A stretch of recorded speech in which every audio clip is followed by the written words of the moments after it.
Well, hello guys, and welcome back to the final season of Legend of Korra. Oh boy. Oh boy, oh boy. I really like this season. I really do. Does it have its problems? Yes, I'd be a liar if I said it didn't. Some fixable, theoretically, some I don't know, but I do definitely, right after first season was okay. Second season was ugh. Third season was really good. Pretty great, actually. And this season is also really good. I don't think it's as strong as the third season. I don't think it's as strong as anything in the first three seasons. I do think it's better than seasons 1 and 2, though. I really like this season. And yeah, I think I do like Korra. I mean, we'll probably talk about it at the end, but going back and rewatching the show, I'm really glad I did. There's a lot of stuff to like here. I enjoyed it. I had fun. I'm glad I did it. I've been pushing this video off. I as of recording this, the third season video has not come out yet. I didn't really care for it. I don't know. It's definitely not. I don't get me wrong. All my videos are shit. But the third season video definitely wasn't my strongest work. I don't know, there were some moments, but it felt off, and I'm hoping to do better this time, but we'll see. But because of that, I've kind of been pushing this video off for a while. I've been pushing off editing the third season video as well. So I want to say, the fourth season starts off extremely strong. Immediately, I was enraptured in the third season, or the fourth season. This is such a strong start. Holy shit. I loved this. Like, no, seriously. I did not in any way expect it to be this good. Holy crap, does the third season start strong. God damn it. The fourth season, and it's not just like the first, right? Like I said in the first season that I think the first like 3 episodes were a really good start. And then in the second season, I was like, this is pretty decent. Third season also, I was like, this is pretty good. But this is easily the best start of any season. Holy shit, was I brought into this immediately. It's such a strong start. My God. And it's the first few episodes. Like, it doesn't just end. And while yes, this momentum does eventually slow down about halfway through, I felt like those first few episodes just keep going. I was completely enraptured in it. This is a super strong start. Because so what's happened, right? We ended off in the last season. Tenzin says he's going to do better for the world, that the air nation's going to be there for the world where the Avatar can't.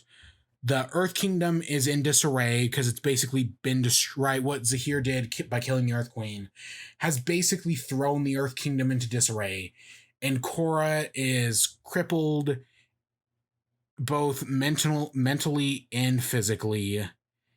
And that's where we ended off. Starting here, it's 3 years later.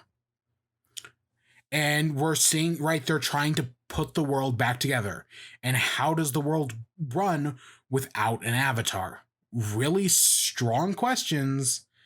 And I think it's a very good start. The 3-year time skip is so important to how strong the season starts. So I think we actually start with Asami, of all people. It's also there's also some dissonance between me watching this, because when I talked about the third season, I just finished the fourth season, so it's definitely been a week or two, but which is my fault. But we start off with Asami, and we've learned that they're putting back together the Earth Kingdom, and as part of her company, they've set up a railway system. So so there were a few plot threads in the third season that were just kind of left unanswered. Specifically, Varric at one point shows up and is like, hey, I'm working on this like magnet suit and maybe we can make a magnet train or something. They bring up this idea, but it never really goes anywhere. So now here in this season, we actually get to see that magnet train. And because over the past 3 years, Asami, Varric, and all the others have been building this magnet train.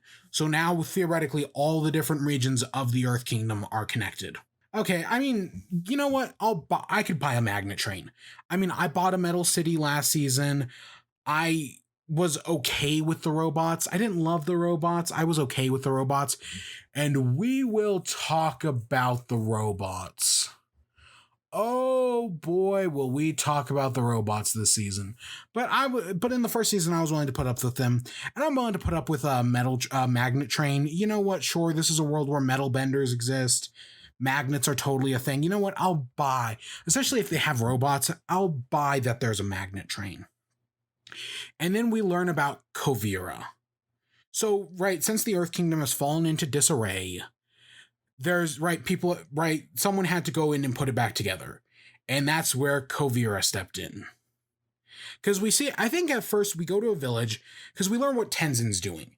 Tenzin and his whole group, they've created like the air nomads go around and try to help people. We see the air nomads have an upgrade instead of using like lighting, like the sticks, right? Like Aang had. And I think Korra used one at one point. They now have wingsuits, right? Like flying squirrel suits that they can use to fly around. Improvise, adapt, overcome. You know what? Yeah, I'm cool with them having flying squirrel suits. Yeah, I'll buy that. Sure. No, I'm not being sarcastic or anything. Like, seriously, I actually think the flying squirrel suits are kind of neat. They go into a village and learn that this village is fucked, right? Like, the people don't have any food. Bandits keep stealing all their food. But hey, don't worry, because Kuvira is here. The people don't right? We get very mixed messages on Kuvira early on. Because she's the person, she goes by the Great Uniter, and she's the person who stepped in to try to put the Earth Kingdom back together. We saw Kuvira at the tail end of the 3rd season. She's the one who saves Korra's father, right? She's the head of Sue's Royal Guard or whatever, right? Her elite force, and she's trying to put the Earth in, right? You do also see her early, halfway through the 3rd season when they get to Zaofu for the first time, but you don't really notice her, but she is there. But she's the one who's decided to step up and try to put the Earth Kingdom back together. Her and Baatar Jr., who is one of Sue's kids, Opal's eldest brother. And also with them is Bolin. Yeah, no, so, because one of the things is immediately Kuvira is a villain, right? They kind of try to play it in like a little gray area for a little bit. But, right, everyone else says Kuvira is a warmonger, right? That she's just going around using her power to take over the entire Earth Kingdom. That is, except for Bolin, who is like, no, we're going around and we're actually helping people, right? We're trying to do good. But, of course, is that true? Is that not true? It exists in this gray area. We eventually realize Bolin is, like, completely wrong and Kuvira is completely tricking him. I mean, they may do a little good, but it doesn't, right, outweigh the good. But Kuvira's, right, she's actually a full warmonger. It's actually a little bit more complicated than that because... yeah, Kuvira's a Nazi. I have to say it. We'll talk more about it later. But Kuvira is just a straight up Nazi.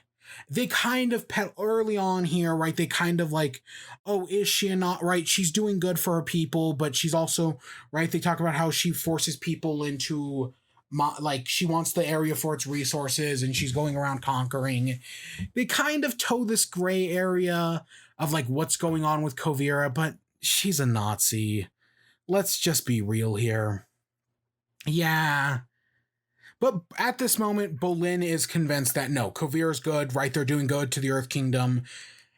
And she even gives out food at one point because he's trying to convince Opal that Kuvira's not bad because Baatar Jr. had a falling out with the rest of his family, and that includes Opal and nobody. So as a result, like, everyone doesn't like Kuvira and they don't like him. And Bolin, because Bolin is dating Opal in this time skip.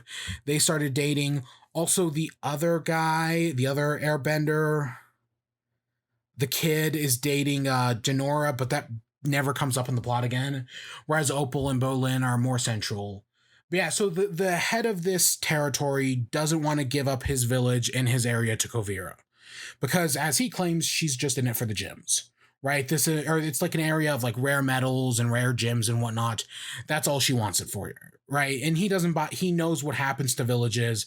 She's right, the Great Uniter.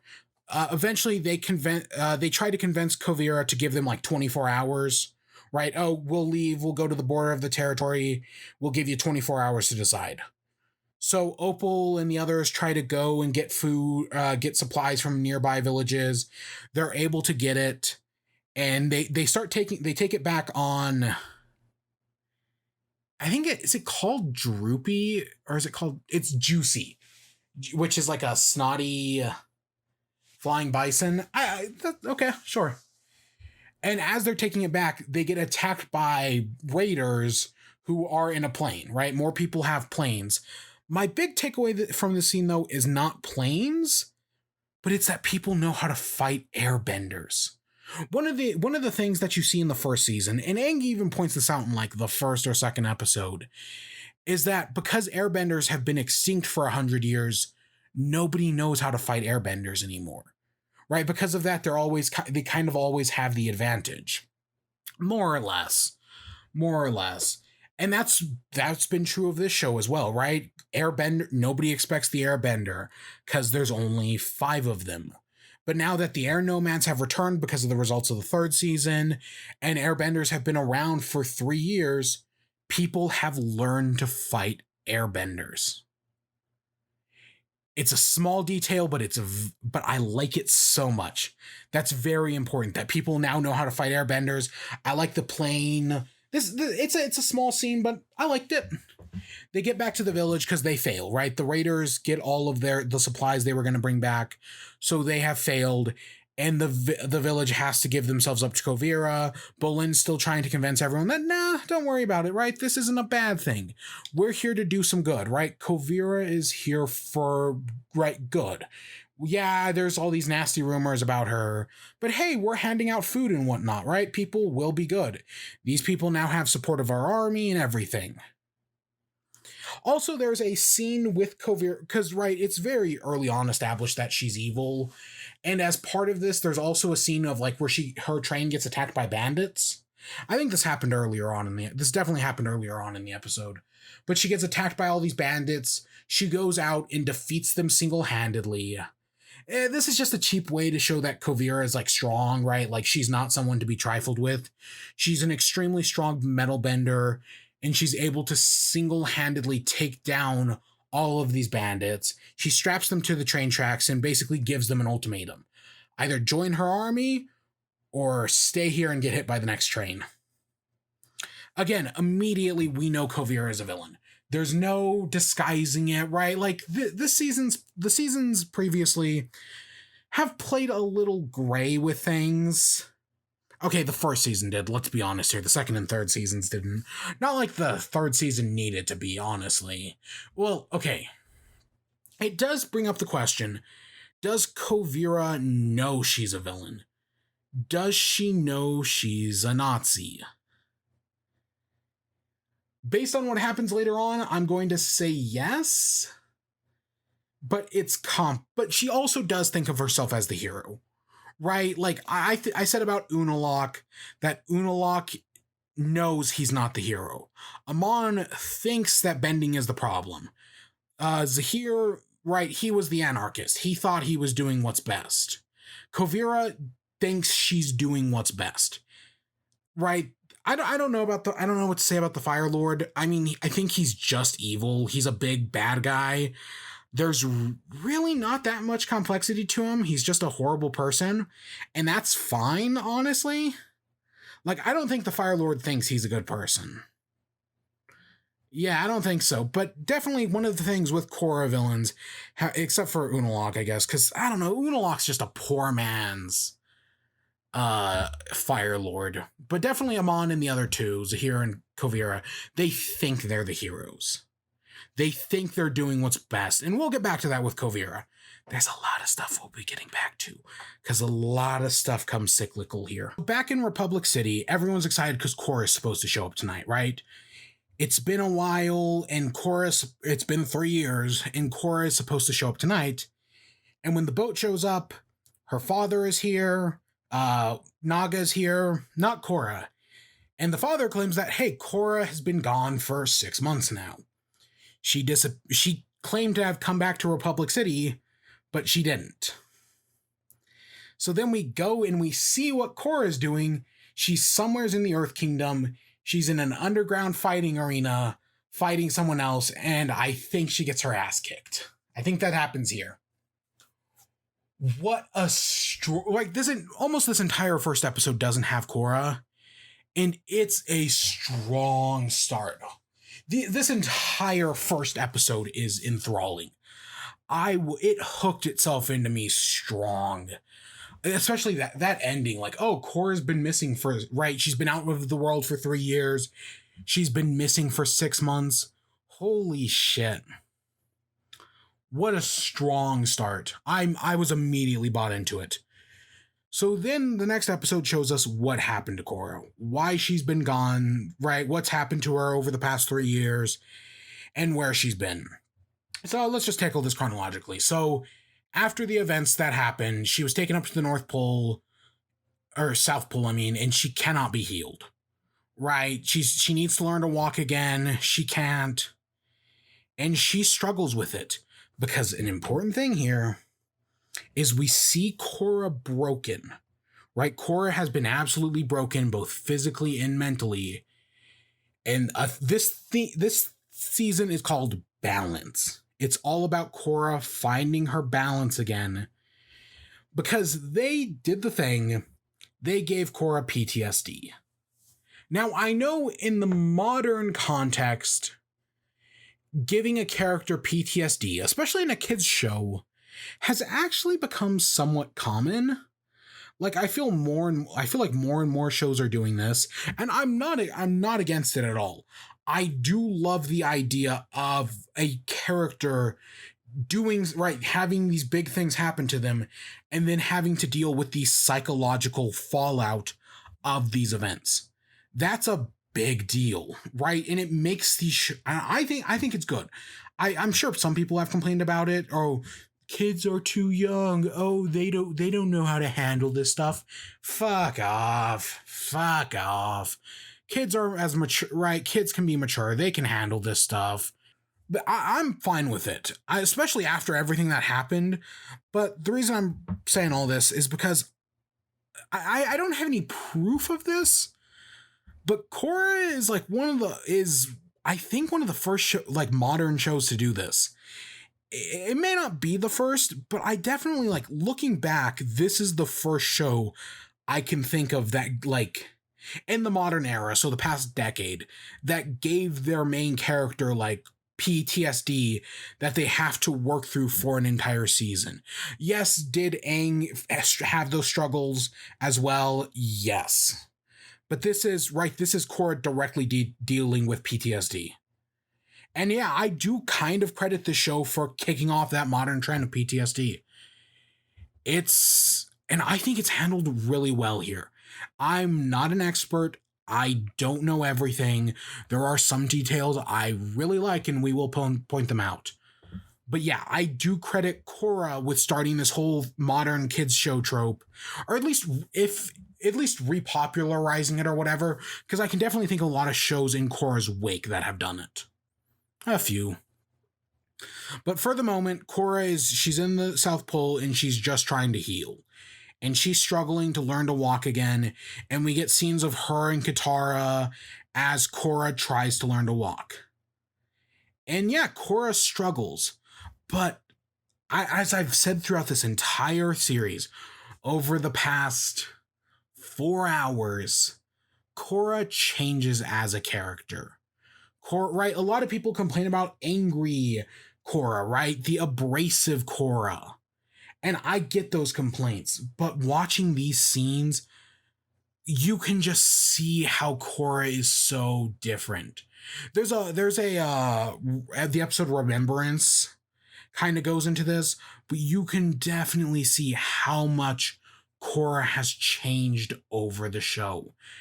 I don't know if season 1 Korra would be able to do this, but taking everything that's happened, right? Amon, Unalak, Vati, Zahir, right? All of those struggles, Korra has grown as a person, and as a result, she has to try to learn to walk again.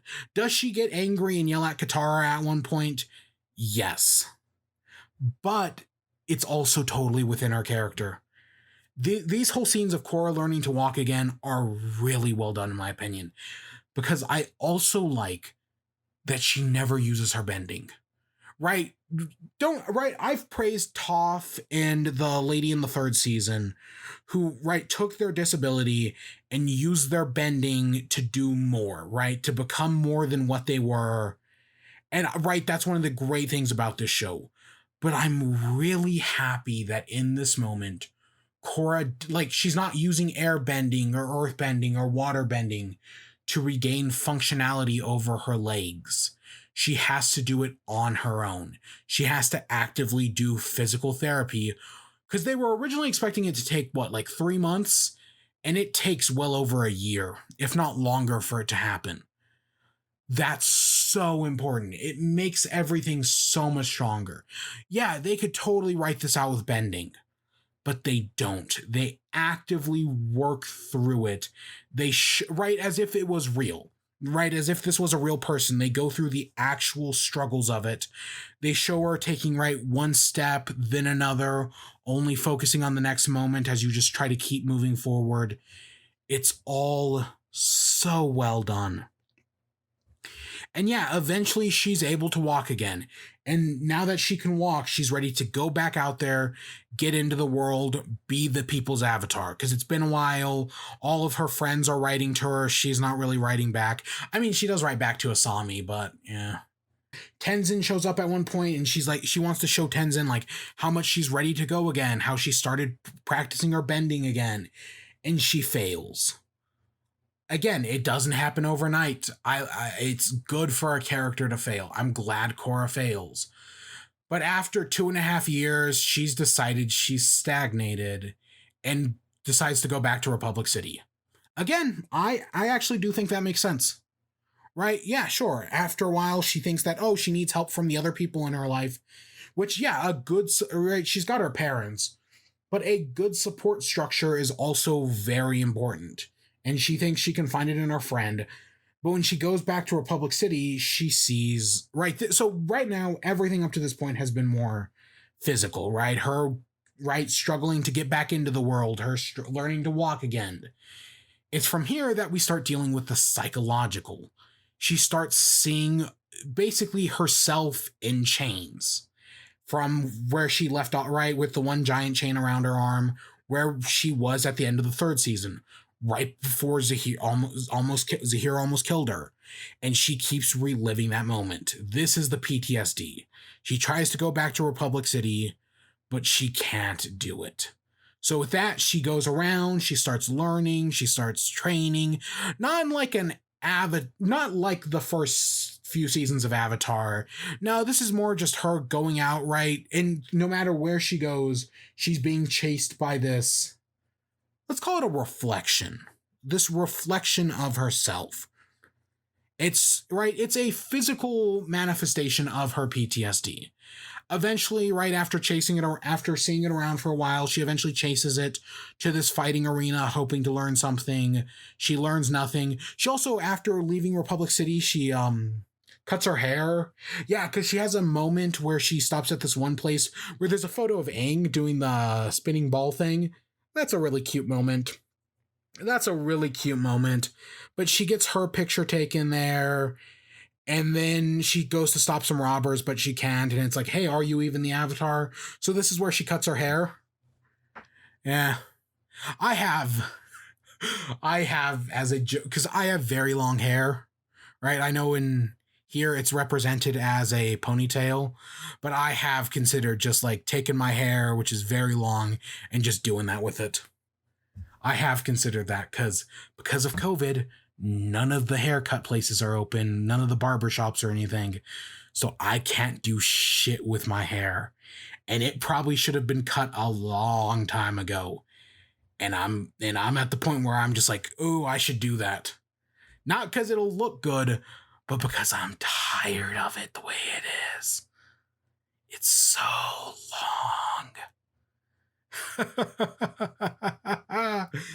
I haven't got it cut in like 4 years. Korra, right? She fails at the fighting arena, but her shadow self is fighting her. Nobody else can see it. That's important. But there is a dog that can see it. Yeah, there's like a dog that can see it that we later learn is a spirit, because she goes to the North Pole, presumably, goes into the spirit world, tries to go to the Tree of Time to like, because as part of her training, right? Well, she's able to walk again and bend again and all that. She's lost her connection to Rava. She can't go into the Avatar state. She tries to go to the Tree of Time like she did at the end of the second season. That doesn't work.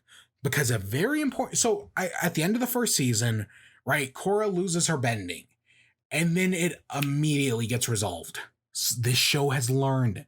It's learned from its own mistakes. Korra's problems aren't magically healed.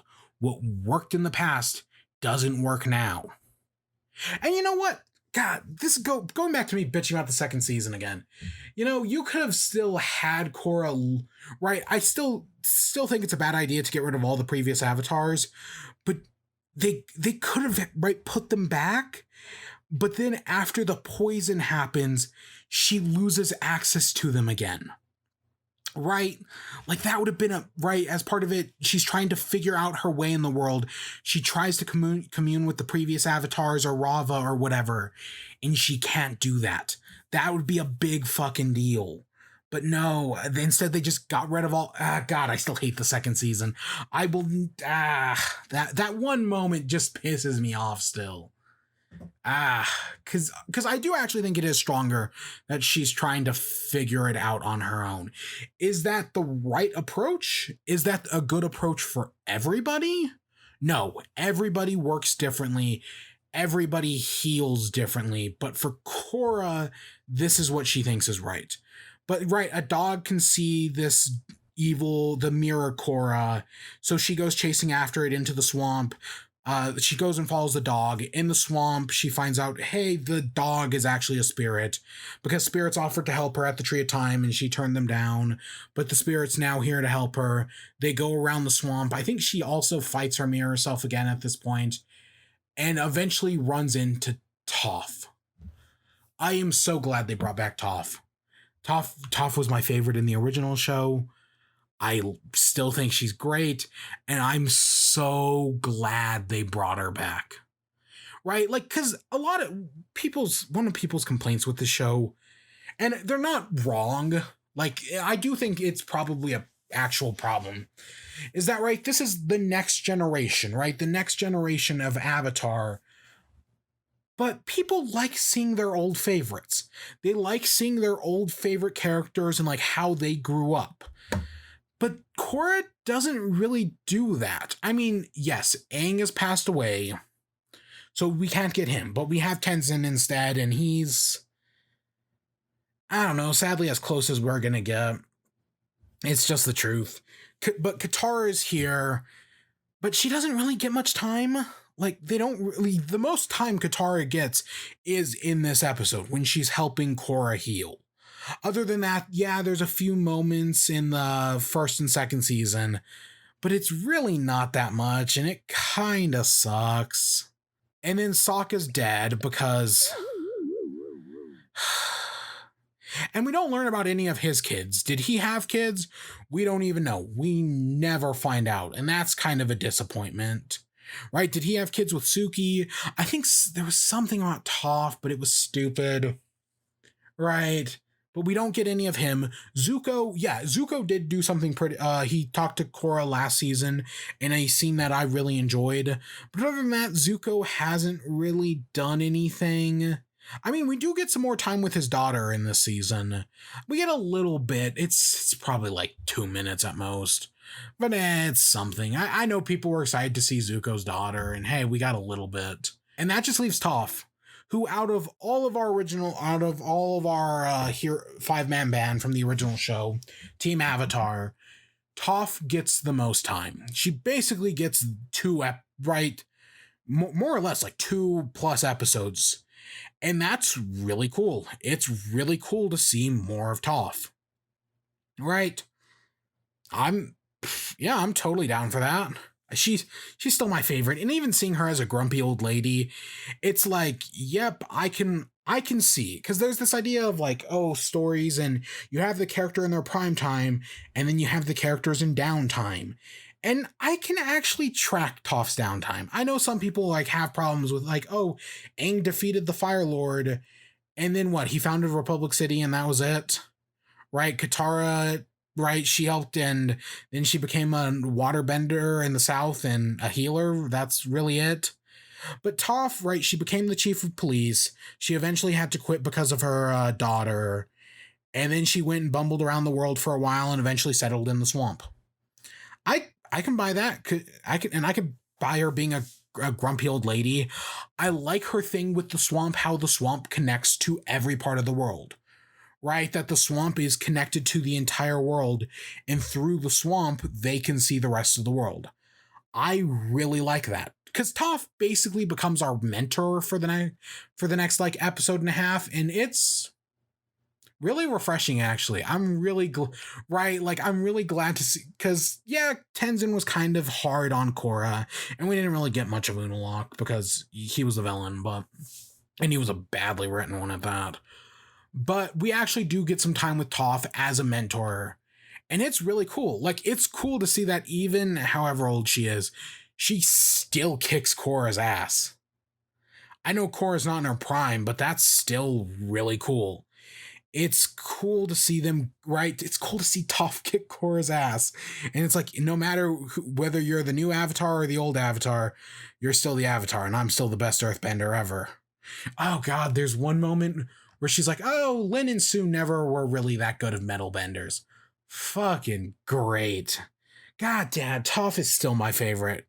Oh, she's so good, and it's so cool to see that. It's just, fantastic. She's trying to learn from Toph, and she also learns that there's still metal inside of her. Like, she's still got the metal, that, right? Because that scene where Sue and Lin aren't good metal benders, Toph says that Korra still has poison inside of her.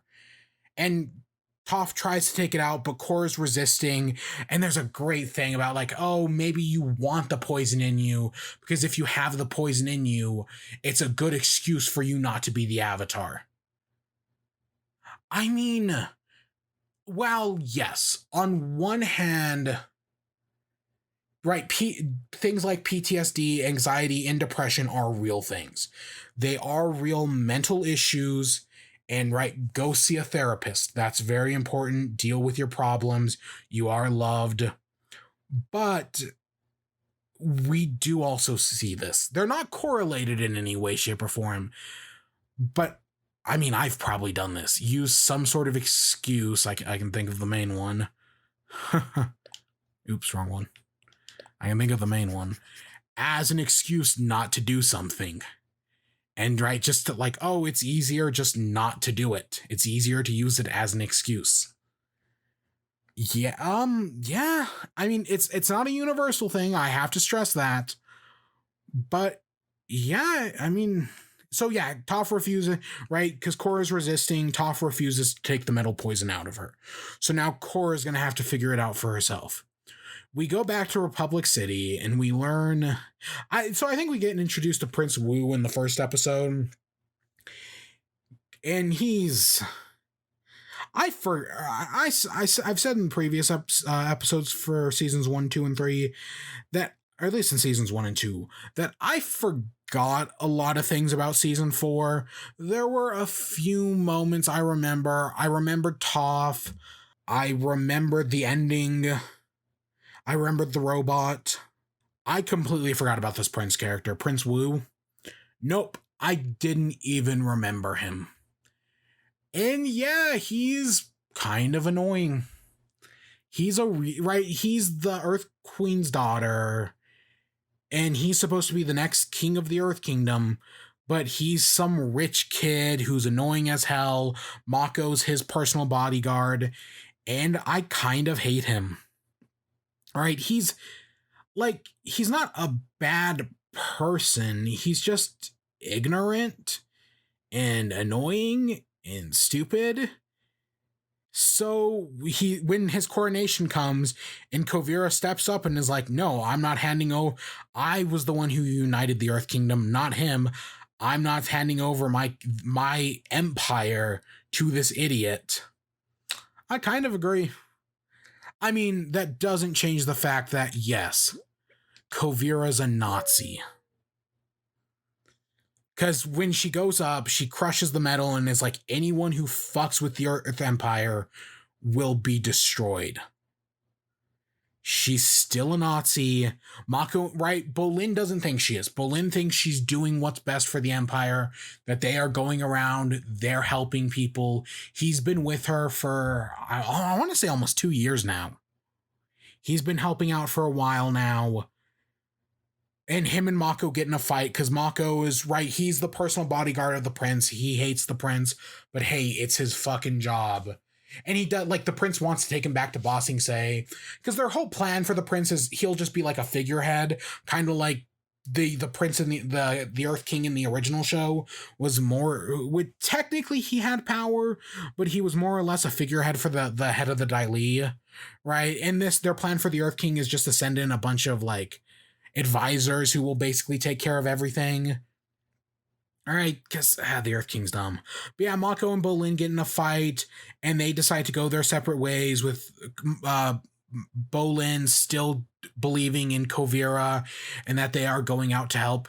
And I don't blame him, right? From what he's seen, Kuvira is helping people. And in some ways, Kuvira is helping people. Her nation is stronger than ever. But Kuvira's a Nazi. So yeah, there's a great scene though where Wu's like staying in the top suite, and Kuvira's like, I always get what I want, and kicks him out. Fucking great. Kuvira is just, I really enjoy her as a villain. Yes, she's a Nazi. But as villains go, I think she's really interesting. Do they kind of fuck some things up? Yeah. But I really enjoy Kuvira. I think she's a really interesting villain. Yes, she's a Nazi.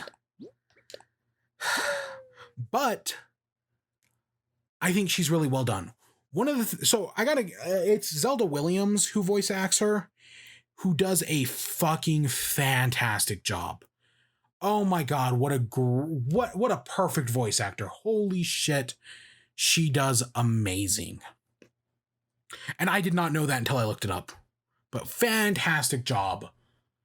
But what I like about Kuvira is that there's nothing special about her. Yes, is she an elite metal bending, like Sue's like top metal bender or whatever? Yes. But that still doesn't make her special. We had the Fire Lord, who comes from, right, generations of firebenders, right? The best of the best. We had Amon, who was a special bloodbender who could bloodbend at any time. He was such a good bloodbender. He could take people's bending away. We had Unalak, who was the head of the Northern Water Tribe, who fuses with the spirit of ultimate darkness. And then we have Zahir, who is the head ? Let's just go with head of the Red Lotus, a super secret organization that branched out of the White Lotus, an already secret organization, right? That the Red Lotus have like some of the best benders in the world in them. They're some of the best and brightest minds. And then it's just Kuvira. She has science on her side. Like, she's got Varric on her side, and she's a damn good metal bender. But at the end, Kuvira is just a person. There's nothing that special about her. She doesn't come from the secret society or great lineage or anything. She's just Kuvira. And I think that's pretty good. I think that's a great villain. If you don't know, I've talked about this before. I must have. I like human villains. I like a villain who can contrast the hero, right? The hero is like the chosen one or legendary or whatever, or like has some sort of like special power that sets them apart. And then there's just a villain who's just human. There's nothing special about them, nothing that interesting, maybe a tragic backstory or whatever, but they're just a normal human, and yet they're able to rival the hero. That's a big fucking. I love villains like that. That's why I liked Amon so much. I thought Amon as just like, right, this ordinary guy who had nothing special going for him, but then he gets the power to take away people's bending, is super interesting. And then they ruin it by making him a waterbender, right? A bloodbender. They made him special. And I don't like that. That's how I think they ruined him on. Is it weird that the only other example I can think of off the top of my head that does this really well is from fucking My Little Pony, Starlight Glimmer. She's just a normal magical pony who's facing off against the Princess of Friendship, who also starts off as a normal person, but eventually becomes like this super magical alicorn Princess of Friendship with like the legendary power crystals of amazing bullshit. And then there's just Starlight Glimmer, who's like an amazing magician, right? She works her ass off and becomes extremely talented. And she's a pretty big threat. I mean, she almost undoes everything. That's the only other example I can think of this off the top of my head. But God, I love me a human villain who's just got, oh God, it's one of my favorite things. So yes, the odds are stacked in favor for Kuvira for me. I really like it. But she's a Nazi. So yeah, Prince Wu goes on a temper tantrum about not being king. Right? Like, oh, his coronation was ruined by Kuvira because they also ran out of money. They don't have any special robes. He gets an earring brooch. And then he like freaks out. He goes to Little Bossing saying he kind of like goes a little crazy, you know. He has his fake coronation and everything's shit for him. So meanwhile, Tenzin and right, all the other airbenders, Tenzin specifically, they need to find Korra. Korra's missing. She's been gone for 6 months. Nobody knows where she is. They have to go find her. So Tenzin asks Iki, Milo, and Jinora to go out and find Korra. Right? She's somewhere, right? It's a covert mission because now that Kuvira has declared herself head of the Earth Empire, she's the Great Uniter, whatever. I think she has a special title, but I don't remember. Actually, do they just call her the Great Uniter? I don't know, man. She's a Nazi. But yeah, so Iki, Milo, and Jinora go out, and they're looking for Korra. Jinora's trying to use her spirit senses to find her. Not a bad idea. And they're going around the Earth Empire. They're struggling to find anything. Milo is super fucking annoying. Like, yeah, that's right. I talked about how much of a better character I think Korra becomes as time goes on, how she does learn and grow. Milo doesn't change. He's a self-centered little asshole who thinks he's the best, and he annoys the hell out of me. Yes, do I actually really like that he's a really good artist? Did I find that really funny? Yes. But he annoys the hell out of me. But yeah, so all three of them are fighting. Iki runs off after Jinora, right? They get into a fight. Milo throws their food in the river. Iki runs off. She gets captured by 2 earthbenders. And she does that Aang, right? In the original show, at one point, Aang gets captured. And it's just like it probably happens several times where it's like clear that he can just break out at any moment. She does that, and that's pretty funny. They're going right. She talks to these 2 guards. There's a really funny, sweet scene about it. And through them, she figures out 2 things. One, that Zaofu, the Metal City, is about to be attacked. and two, that, right, the Earth Kingdom has guards everywhere. Everybody's looking for Korra. The one exception is the swamp. Right, the one place they haven't looked is the swamp, because there's no there's no Earth Kingdom or Earth Empire guards there or anything. So after Milo and Jinora come in to break Iki out, in a pretty decent scene, and I don't know, I like that dynamic is really cute. They then go to the swamp, and because Jinora is like, she can't connect to Korra spiritually, probably because of the whole metal poison thing. So instead, they go out and they go to the swamp, but they're not convinced. And then Korra is able to do a spirit thing, because the vines link to everything else. She's able to try to use the vines to connect to, I don't remember if she's trying to connect to Jinora. I don't remember what she's trying to connect to, but it keeps her in that, hey, right, Iki was right, that Korra is here. Jinora is connected to her. They go down, they meet, they hug Korra, they hug Toph. Oh god, the scene where it's like, hey, this grumpy old lady, this has got to be Toph, right? Yeah, that's cool. And then Korra is like, oh, right, the world needs me again. And she's actually able to, because she has this whole scene where she goes out to pick like mushrooms or something, and she ends up fighting the mirror version of herself, and it kicks her ass still. And Toph like knew that was going to happen. Like, she's trying to, Toph is right? Toph's our mentor, and she's tough love. And she's not even really love. I mean, it kind of is. It kind of is. I don't know. She's more of that mentor who, like, right? Because there's like 3 different types of mentors. There's the mentor who teaches you early on and then dies.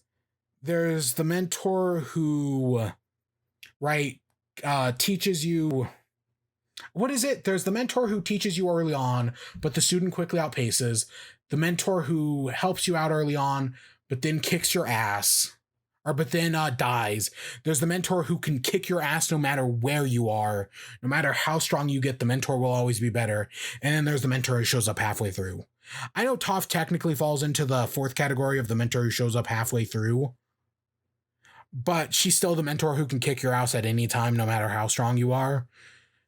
Because she's beat up both avatars, so you know what? I'll buy it. And so that gets right. Korra's finally able to metal bend out of herself. She feels more free than she does before. She feels lighter. She feels better.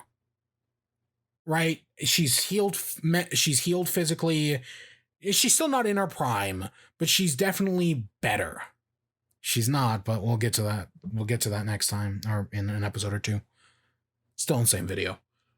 So then they're supposed to bring Korra back to Republic City, but instead, right, with the battle going on in Zaofu, they decide to take Korra to Zaofu. They arrive at Zaofu, and Kuvira's entire army is there, and they're getting ready for a fight. So I think, at the start of the season, when they're in Republic City, so a few episodes ago, Varrick is talking about, like, making new stuff, and he has this idea for using spirit vines to create like a new source of infinite energy, right? That, hey, with this, we can revolutionize everything.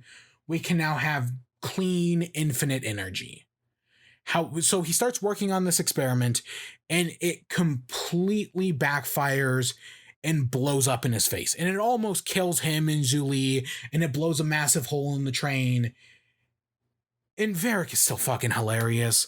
Like, my God, everything that happens with him here is funny. Because after, right, Kuvira comes in and is like, hey, right, your energy source has failed, but this might be a very good weapon. I want you to start developing it as a weapon. And Varrick is like, nope, I'm not going to do that. There's this little voice in my head that's telling me it's a bad idea. And normally, well, I've never heard this voice before. I think I'm going to actually listen to it and not, right, turn this into a weapon. Like, this is a bad idea. Fucking hilarious. It's right, for all my problems with the 2nd season, Varrick is still the best thing to come out of it. He's so fucking funny. Him and Julie are fantastic. And I'm so glad they brought, right? We got very little of them in the 3rd season, but Varrick gets a lot more focus in this season. And I'm so glad, because he's so good. right? This entire scene of him like realizing he has a conscience and realizing that, hey, this infinite energy thing probably isn't going to work and maybe we should just scrap it. Really funny. But Kuvira, right? Cause Kuvira's a Nazi. She threatens him to make this weapon, right? That hey, if this is going to be a weapon, you have to make it. No, she threatens to kill him. She hangs him off the train at one point, and he agrees to do it. And then so they arrive in Zaofu. I think they have negotiations. This might come, I don't know. I think Korra goes to Sue first and they talk for a little bit. And basically Korra gets like caught up that, hey, Kuvira, guess what? Kuvira's a Nazi and she's trying to take over the world. And even though Zaofu is a peaceful place, Kuvira still wants to take it over because she's a Nazi. And now, admittedly, there's also kind of something personal there because, right, Sue was her mentor and mother figure. We'll get back to that. Ugh. But, right, I get her, right, there's something personal here. Batar Jr., he had a giant fight with his parents when he left. This is where we learn all about that, hey, originally they asked Sue to step up because her city's great. She should go out and spread all of her greatness, but Sue doesn't want to because guess what? She doesn't want to become a Nazi like Kuvira. But Kuvira steps up and is like, no, I'm going to go into Ba Sing Se. She takes Batar Jr., and like a bunch of Sue's guards, and they head out to Ba Sing Se, and they eventually stabilize that and are given the job to stabilize the rest of it. This is where we find all of that out because Korra learns it. Kuvira invites Bolin into her inner circle because Kuvira's a Nazi, and of course she has an inner circle because Kuvira's a Nazi. This isn't subtle. Like, at first, I thought they were actually kind of, like, doing, like, a gray line thing, where Kuvira's doing a little good, a little bad. I forgot how not subtle this is, that Kuvira is a Nazi. So I keep doing the sigh that Kuvira's a Nazi. We'll get more into it at the end, but I don't think Kuvira being a Nazi is a bad thing. So for anyone who doesn't know, it's been a while since I've taken a philosophy or like a political science or anything, but I want to say it was Ardent. I don't remember their first name, but I want to say it was Ardent who argues that like things like totalitarianism, tyranny, Nazism is like the fourth structure of government. There's monarchy, aristocracy, and democracy, and then outright in kind of in that order, in the order of monarchy, aristocracy, democracy, something like that. But then out of democracy rises totalitarianism. That democracy is very susceptible to totalitarianism. That there's this fear of loneliness, that when people are divided, they're apart, they're lonely. And so when someone can come in and say like, hey, we'll bring you back together, you're more willing to do that because you're lonely. It's been a long time since I've read Ardent, so I could be wrong about all of this. Take it with a grain of salt. But I do know, right, democracy is susceptible to tyranny. So I get where Kuvira comes from, right? Kuvira, she comes from the greatest city in the world, Zaofu. Right, it's a fantastic city, and she goes out trying to share that with the rest of the world, but in the process, she becomes a Nazi. Because out of freedom comes tyranny. I mean, just look around the United States. But yeah, I get Kuvira. I get why this happened. And in theory, I don't have a problem with Kuvira being a Nazi. I actually kind of think it's a logical step, right? The Fire Lord was a lord, and then he declares himself a king or a god or whatever, right? Of gods and kings, there's only man. So I think Kuvira coming in and being a Nazi is the next logical step for a villain to take in this show. I think it's a good idea. The problem comes in the ending, and that's why I said we'll get back to this. But Kuvira knows that she can't convince Sue to hand over the city. There's too much personal strife between them. So her only chance is Bolin, because people like Bolin. And that's true, right? We as the audience, we like Bolin, and we hope that even though he's working for a Nazi, we hope he gets out of it, right? We're more hopeful of Bolin because people like Bolin. So yeah, he comes in and he's trying to argue that, hey, no, we're doing good. Opal and him kind of break up in this scene because they also have an argument. And it's like, hey, well, when we go into a town and help them out, and then Opal responds that, no, actually, after you leave the town, Kuvira goes in and subjugates it. So they're basically unable to broker peace. Right, they can't get anything. Kuvira gives them until like dawn tomorrow morning or something like that for them to stand down, or else she's going to attack the city. Korra comes in and is like, no, Kuvira saved my father. She can't be that bad of a person. Let me just go talk to her. So she does, and Kuvira, is she happy to see the Avatar back? Like she plays it off really well. Right, because for all the thing about Kuvira being a Nazi, they play it a little gray. I'll be honest. There are some moments where it's like, yes, she's clearly a Nazi, but they play it a little gray at moments, and she's basically willing to tell Korra that, hey, right, I'll give you more time. Right, these are my conditions. Go talk to Sue first. We won't attack. I will not, right, the dawn limitation, whatever. I won't attack until I hear back from you. Because Korra has the best possible hopes for Kuvira.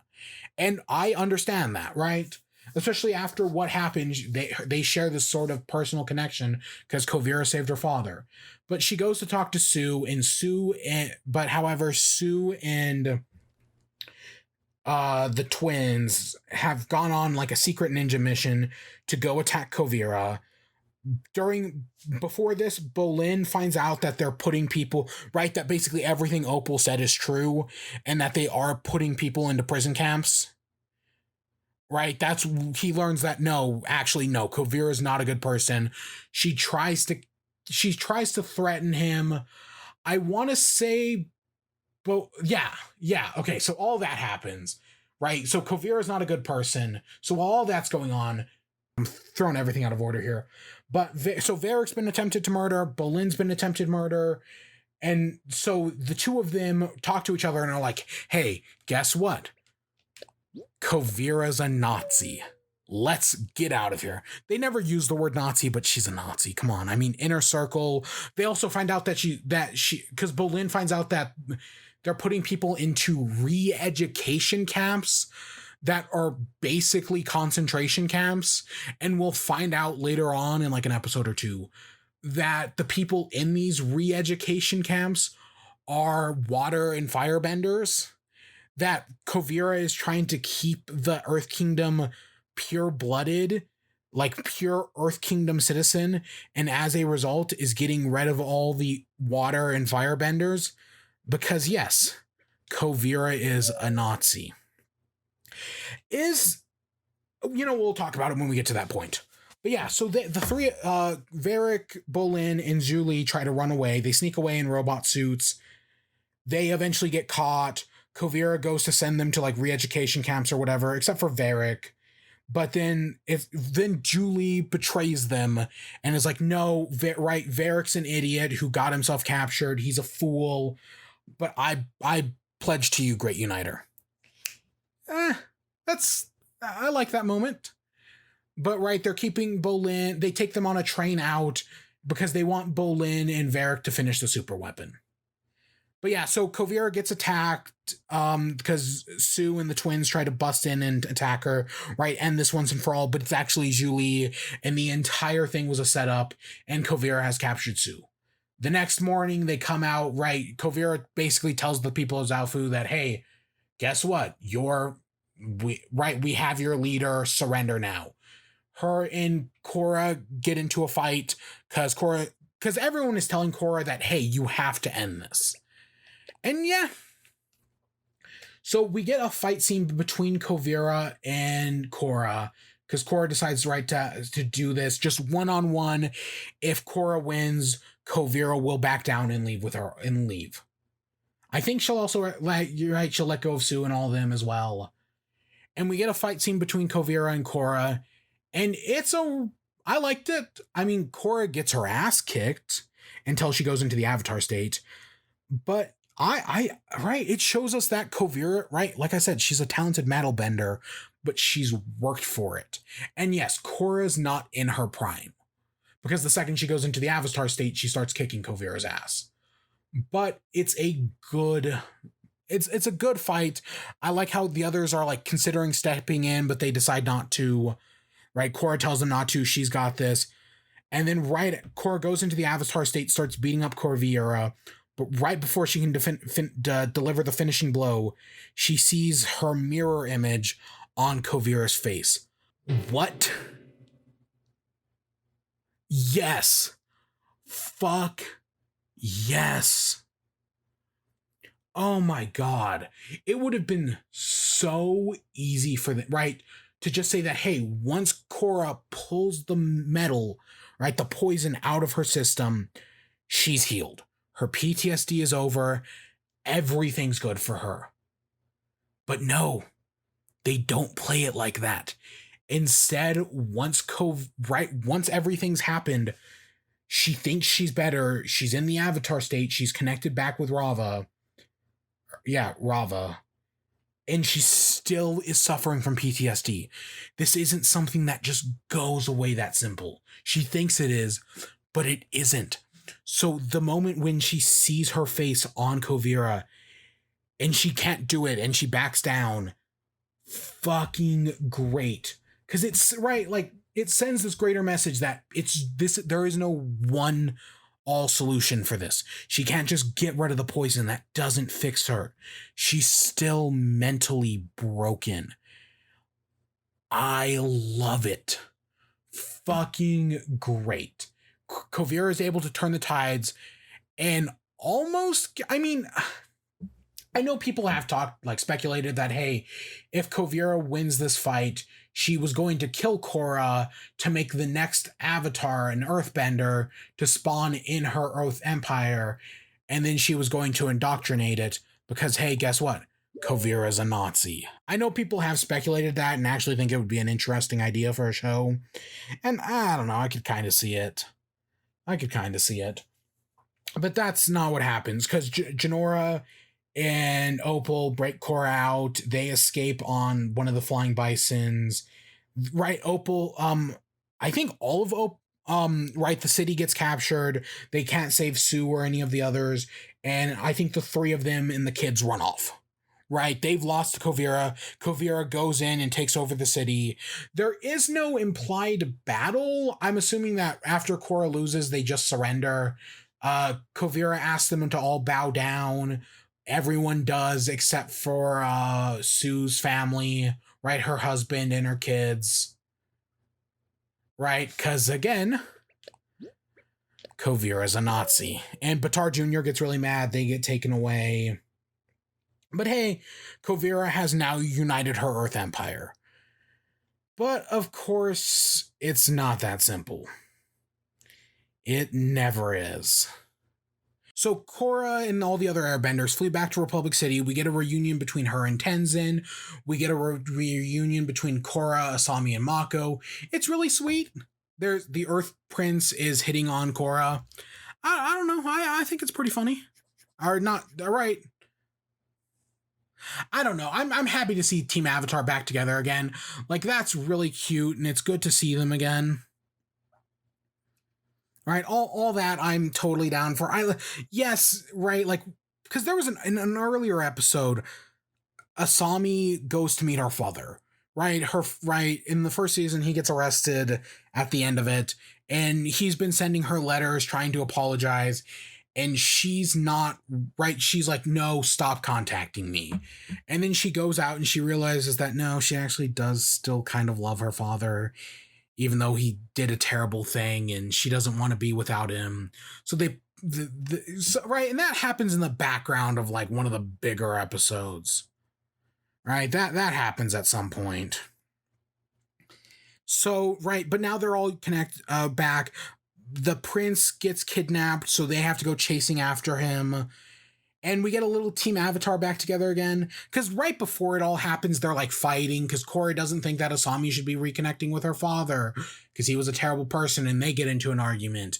And Mako complains about something. I don't know. It's for like a minute. It's like, oh God, was this right? Maybe the reason this fourth season of Korra is so good is because we weren't dealing with any of that shit.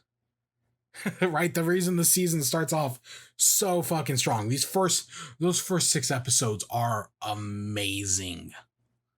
Like, seriously. And then it's like, oh, maybe this is where it all falls apart. And I mean, yeah.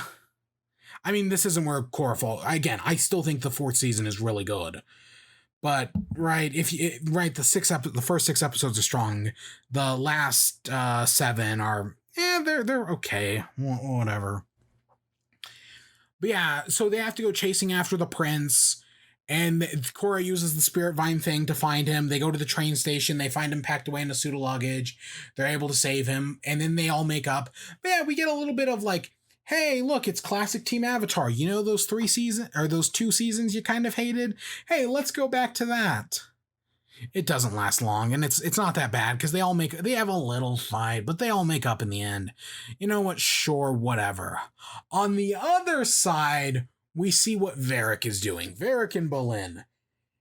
And so Varrick is being forced to build his super weapon. Baatar Jr. is watching over him to make sure he actually properly makes the weapon. Bolin is acting as his Zhu Li because Zhu Li has betrayed him and is working with Kuvira.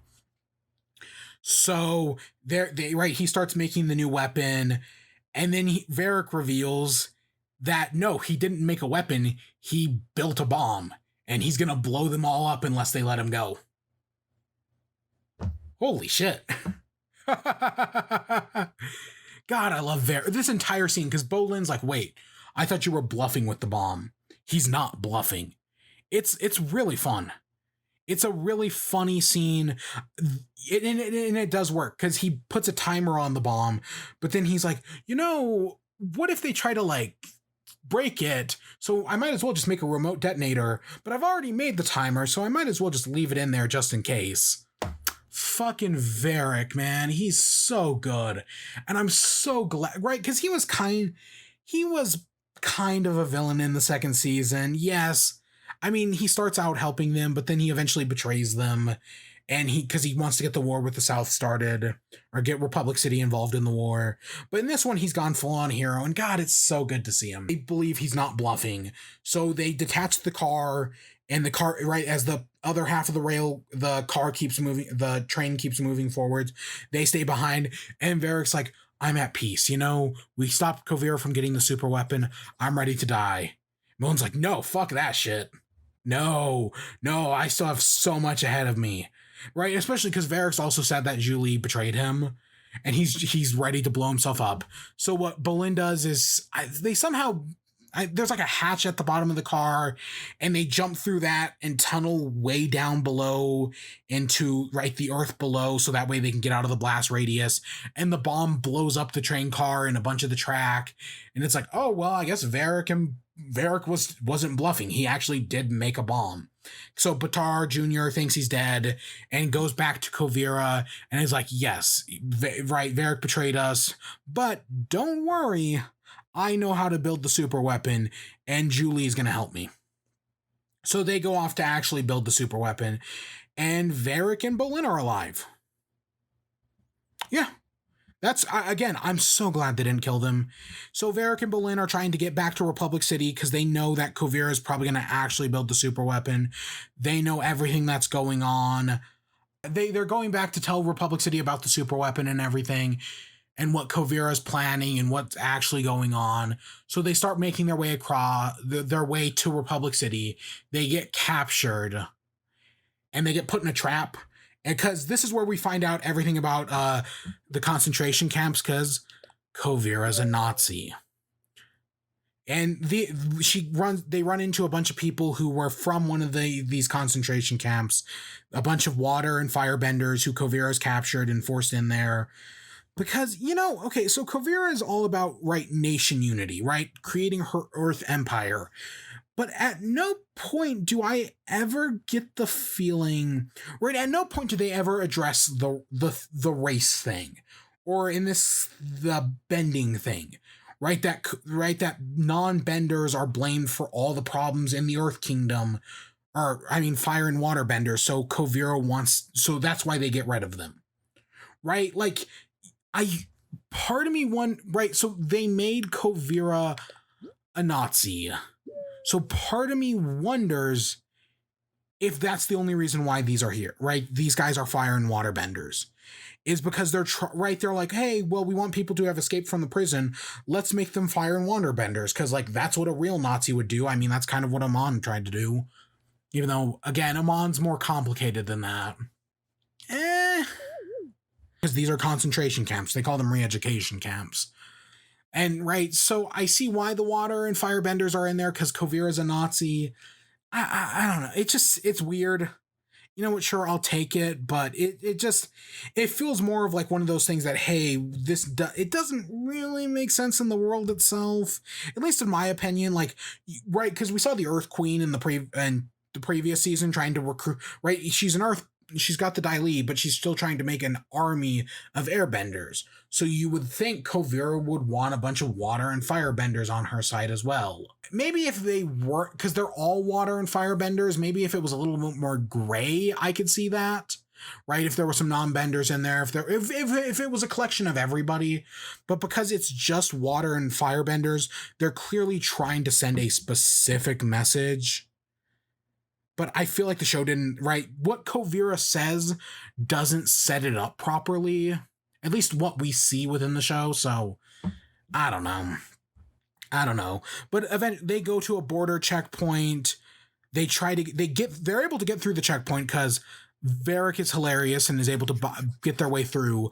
But there's wanted signs of them for being prisoners, and they're able to. There's a fight between all these benders. Bolin uses the lava bending again, and the mecha suit robots. Eventually, Varric figures out a way to stop the mecha suit robots by basically EMPing them.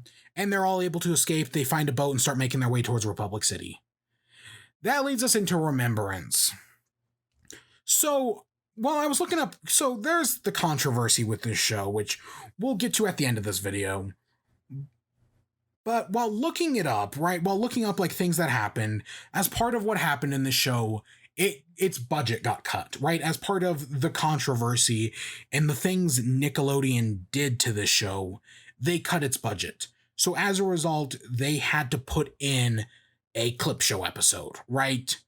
Right, because the first season the original Avatar had the Ember Island Players.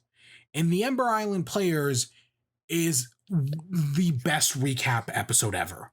It is super funny, it's self-aware, it's so well done. This one isn't. Some of it's okay. Some of it, right, backs up my point I've said about Korra in the past.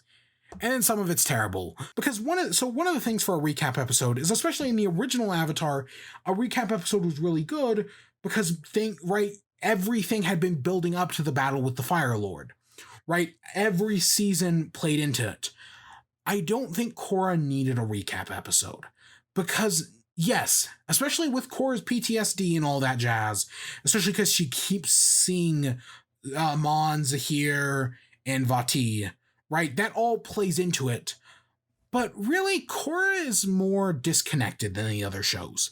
They do link a few things here and there, but the show didn't need a recap episode. But they did it for budget, right? They did it for budgetary reasons or whatever. And I don't know, some of the jokes are funny in it. Fucking Varric's is, oh my god. Because that's the most self-aware one, but it has its problems. So we get Mako's first, and Mako's, the reason this is bad is because it's recounting all the bad stuff in the show. Specifically, the love triangle. it goes back through and tells about Mako's complicated relationship with dating Korra, dating Asami. It does address how Mako basically cheated on Asami, and how, like, hey, because one of the things I complained about was that, hey, I never felt like Mako broke up with Asami in the first season when he got together with Korra at the end. That just kind of felt off. And this thing does address that. No, this scene was meant to be a breakup, even though it doesn't feel like a breakup. But hey, they're poking fun at it. But Mako's story is terrible. Like, it's like when a show it's like Sonic, it's like the latter half of Sonic Generations, right? Sonic Generations starts really strong, in my opinion, going back through all the classic Sonic games, but then you get to the second half of the game where at the same point when Sonic games also started going to shit, and Generations kind of falls apart. That's kind of what this reminds me of. Is it's like it's supposed to be like a celebration, but when you're recapping all the terrible stuff, you can't really celebrate that. Then we get Korra's story recounting all the villain stuff. This one I do think is actually good to be here. Korra is suffering from PTSD. She is constantly seeing both herself and her villains, and she has struggled. So I do think recounting all of that in her struggle, right, to see where we've gone from this moment, is very important. I do think it does a good job at it as well. I think the Korra one is probably the best one. It do I want to say it has the most bearing on the plot? Yeah, basically.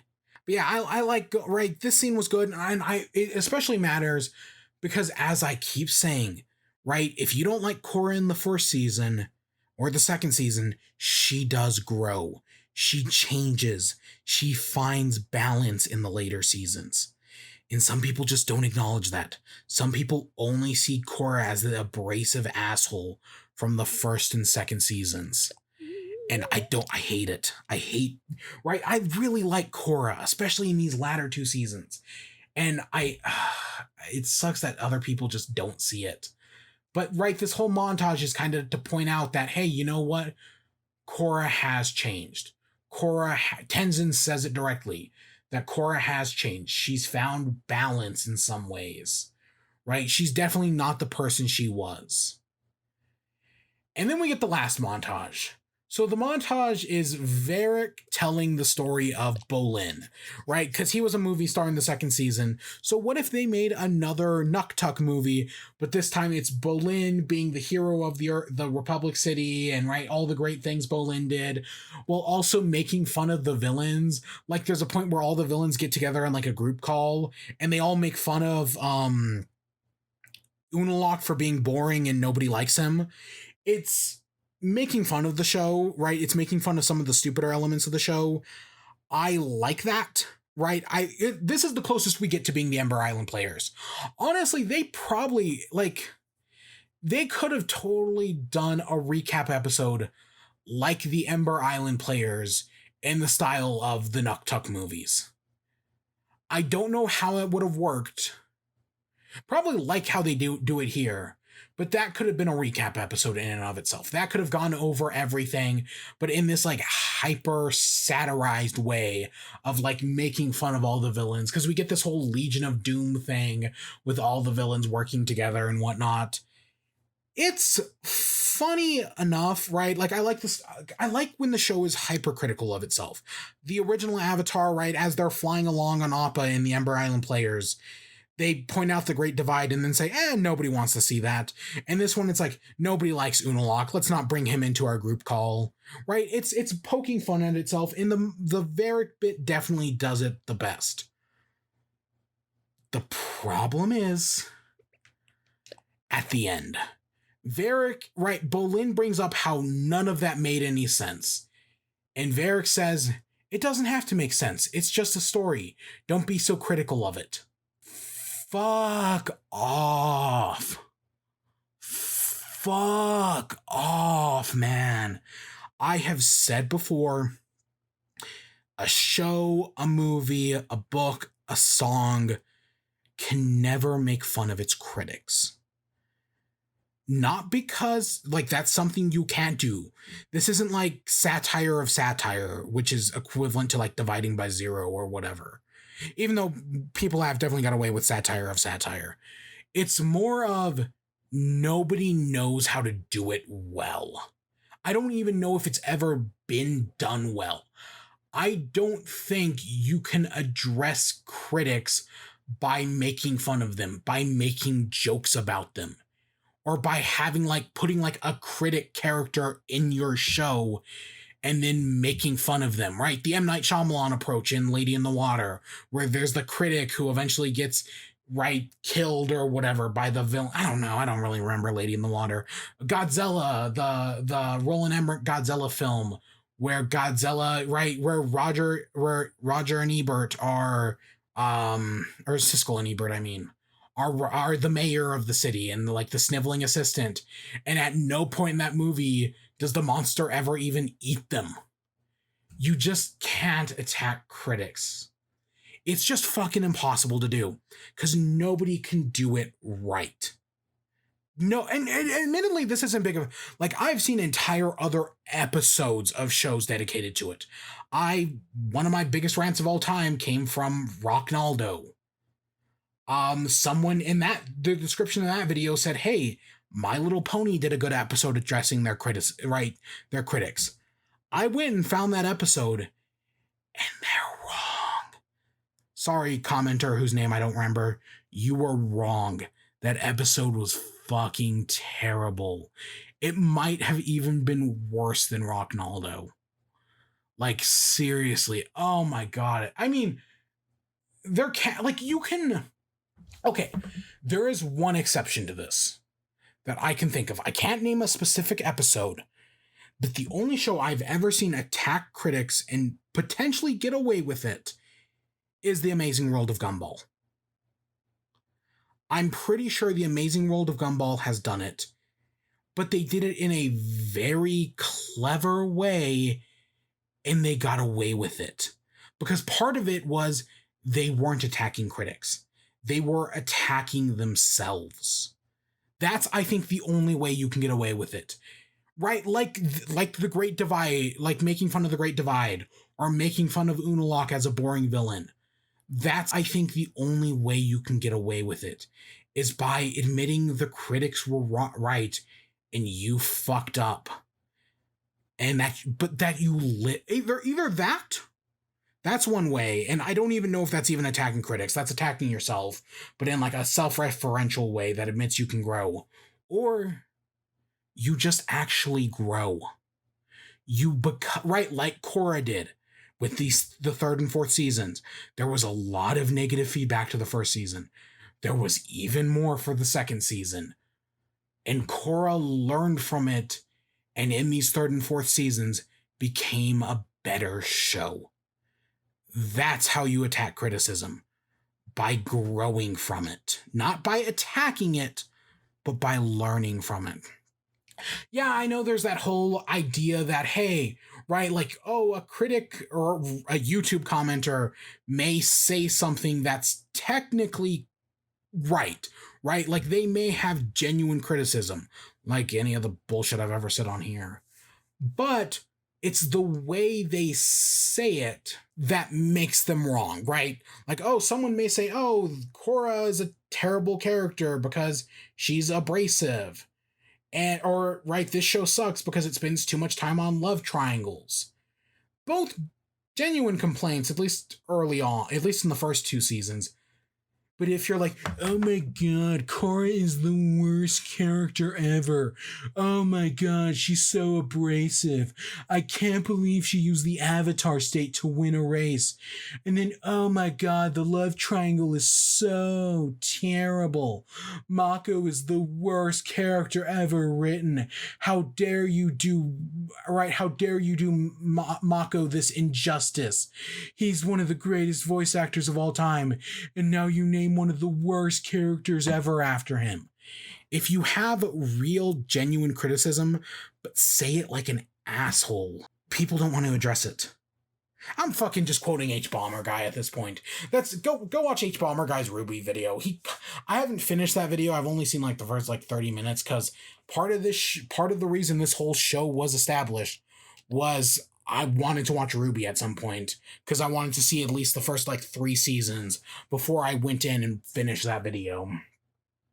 I did admit that we may get to Ruby one day on here, but I'm just plagiarizing H Bomber Guy at this point. Go watch that video; it's really good, actually. At least from what I see. Go watch H Bomber Guy's Sherlock video. Holy fucking shit! I love that. I've seen that video like 10 times. It's so good. It's. But yeah, so that's Remembrance. I get, right, like, yeah, the Korra, Tenzin, Asami thing is good, and the Varric stuff's okay. Like, it's got some funny bits in it, but, that ending kind of kills it for me. So that leads us into the next episode. So they're trying to figure out what to do about Kuvira, right? She's taken over Zaofu, and who knows, she might come after Republic City any day now. Yeah, genuine thing. And yeah, because, again, Kuvira's a Nazi. Who's to say she's just going to stop at the Earth Kingdom?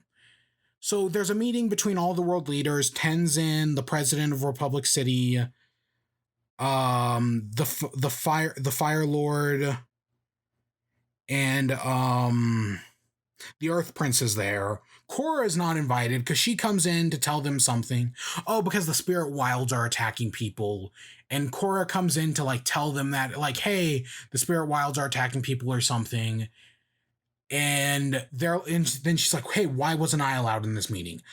Right? Because she thinks that everyone is doubting her. And she's not wrong, right?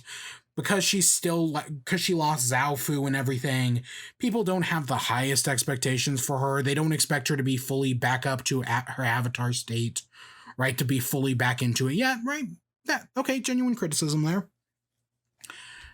And right, and she's especially offended because the Earth Prince is there and he's a fucking moron. And the Fire Lord says that she will not get the Fire Nation involved. They call it something specific as well, because the Fire Nation's changed names. I don't remember what it is, though. But she's like, no, the Fire Nation, right? We were at war for 100 years. We don't need to be involved in another war. We're not going to get involved. Eventually, they decide to lock down the borders.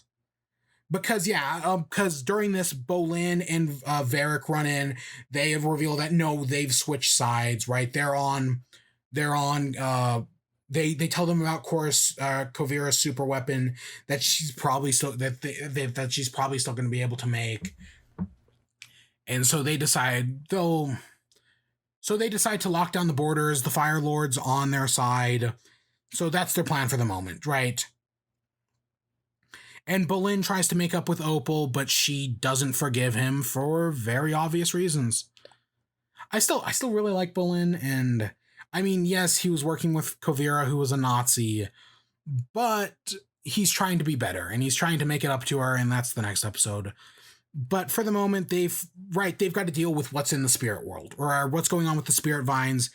They do figure out that Kuvira is, right, she needs better spirit vines to make her super weapon, so she's harvesting spirit vines from the swamp. Right, there's like this big tree in the swamp that spans the entire world through its roots, and she's harvesting vines from that, and she's trying, right, to make her better super weapon, and as a result, it's affected the spirits in Republic City, who are, right, and the vines are actually kidnapping people. I think this is also the point where like the spirits start disappearing from Republic City because they know a war is coming. I think that happens here. I know later on Korra will go into the spirit world to try to like talk to the spirits into like helping her out, and they tell her no. That Korra getting the spirits' help to defend the city is the same as Kuvira using the spirit vines as a weapon. I actually disagree with the spirits on this one. Yes, Korra's motivation isn't perfect, but at the end of the day, spirits are living in Republic City, and it is their home, and really that plot point goes, like, this entire Vine plot point, I should point out, goes almost nowheres. Like, yes, right, because at the end of the episode where Varric blows himself up, they hint that they're harvesting vines from the tree in the swamp. Right? We already know about that. So I kind of feel like it was unnecessary. Like the latter half of this episode is kind of unnecessary. I mean, at most, it gives Korra her ability to go back into the spirit world, which she uses one other time. And more honestly, the bigger part of this is her dealing with her PTSD. Because because a bunch of people get kidnapped. That one twink airbender who was like living in his mom's basement gets captured. Jinora gets captured by the spirits right before telling Korra about it. And so Korra, they're unable to open up they're like trapped in these like weird pod things, and Korra's unable to open it from her side. So she figures, oh, if I go into the spirit world, I can probably open it. She's unable to get in because as she tries to go in, she gets the flashback to Zahira almost killing her, and she's unable to get into the spirit world. So she decides, you know what? I'm just going to go face Zahir, tell him that he can't hurt me, right? Face my fear. And if I can do this, then I'll be free, right? I'll be free from Zahir's control. Again, like I said earlier with some of the other things about Korra and her PTSD, this is not a universal solution. This will not work for everyone, but it works. Korra thinks it's going to work. And I like that it looks like at first she failed, because so her and Mako go to visit Zahir, who's locked away in a mountain outside of the city. Korra goes in alone, and she's like, I'm here to look you in the eye and tell you I'm not afraid of you. Zahir is still flying, right? He's chained down, but he can still fly. He even says that, he rarely spends time in his body anymore, spending most of his time in the spirit world. Because Korra also thinks that, hey, after hearing that maybe Zahir is stopping her from entering the spirit world. And I want to say he says no, right? That the only one stopping her is herself, which is good. Right, that's a good moment. God, all the stuff with Korra's PTSD I really like. But yeah, I like she approaches Zahir and is like, I'm not afraid of you. And he rushes her and she's afraid again. Fucking great. Another great moment. But they two talk to each other, and right, how Korra can't get in and that she's at the end of her rope, right? This is the only place she has left to go is to face Zahir, and it clearly didn't work. But then they find an understanding in a weird way, because Zahir was an anarchist. He didn't believe in any form of rulers or government, just complete chaos. So now that we have Kuvira, who's a Nazi, the antithesis of everything Zahir stood for. She's achieved ultimate power over her Earth Empire. She's a Nazi. So now Korra, right? So Zahir isn't an ally, right? It's the enemy of my enemy is my friend. Zahir may not like Korra, but Kuvira is even worse. Kuvira is like his worst nightmare, right? It's like a real anarchist and Margaret Thatcher. So, Zahir agrees to help her get back into the spirit world. That she'll need it to help, right? Because he wants her to defeat Kuvira. So she has to live back through her pain, right? Because every time she tries to go in, she relives her almost death. And Zahir pushes her through it.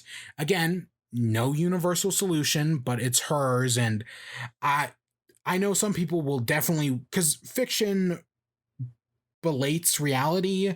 Fiction is supposed to mirror our reality, but like twisted, and some people will only ever see that. So I know some people will go in and be like, hey, this is PTSD. This is how, right, you're supposed to heal from PTSD. And if that's all you see at a cursory glance, that is actually kind of a problem, because Korra's thoughts aren't universal. How Korra deals with this isn't universal. Am I still glad that even after she thinks she's cured, she's not? Yes. Does she get a lot better after this moment because she gets into the spirit world? She's fully connected with Rava. And do they kind of seldom bring it up again? And is that kind of a problem? I think so. I mean, it's just showing that Korra is finding her balance.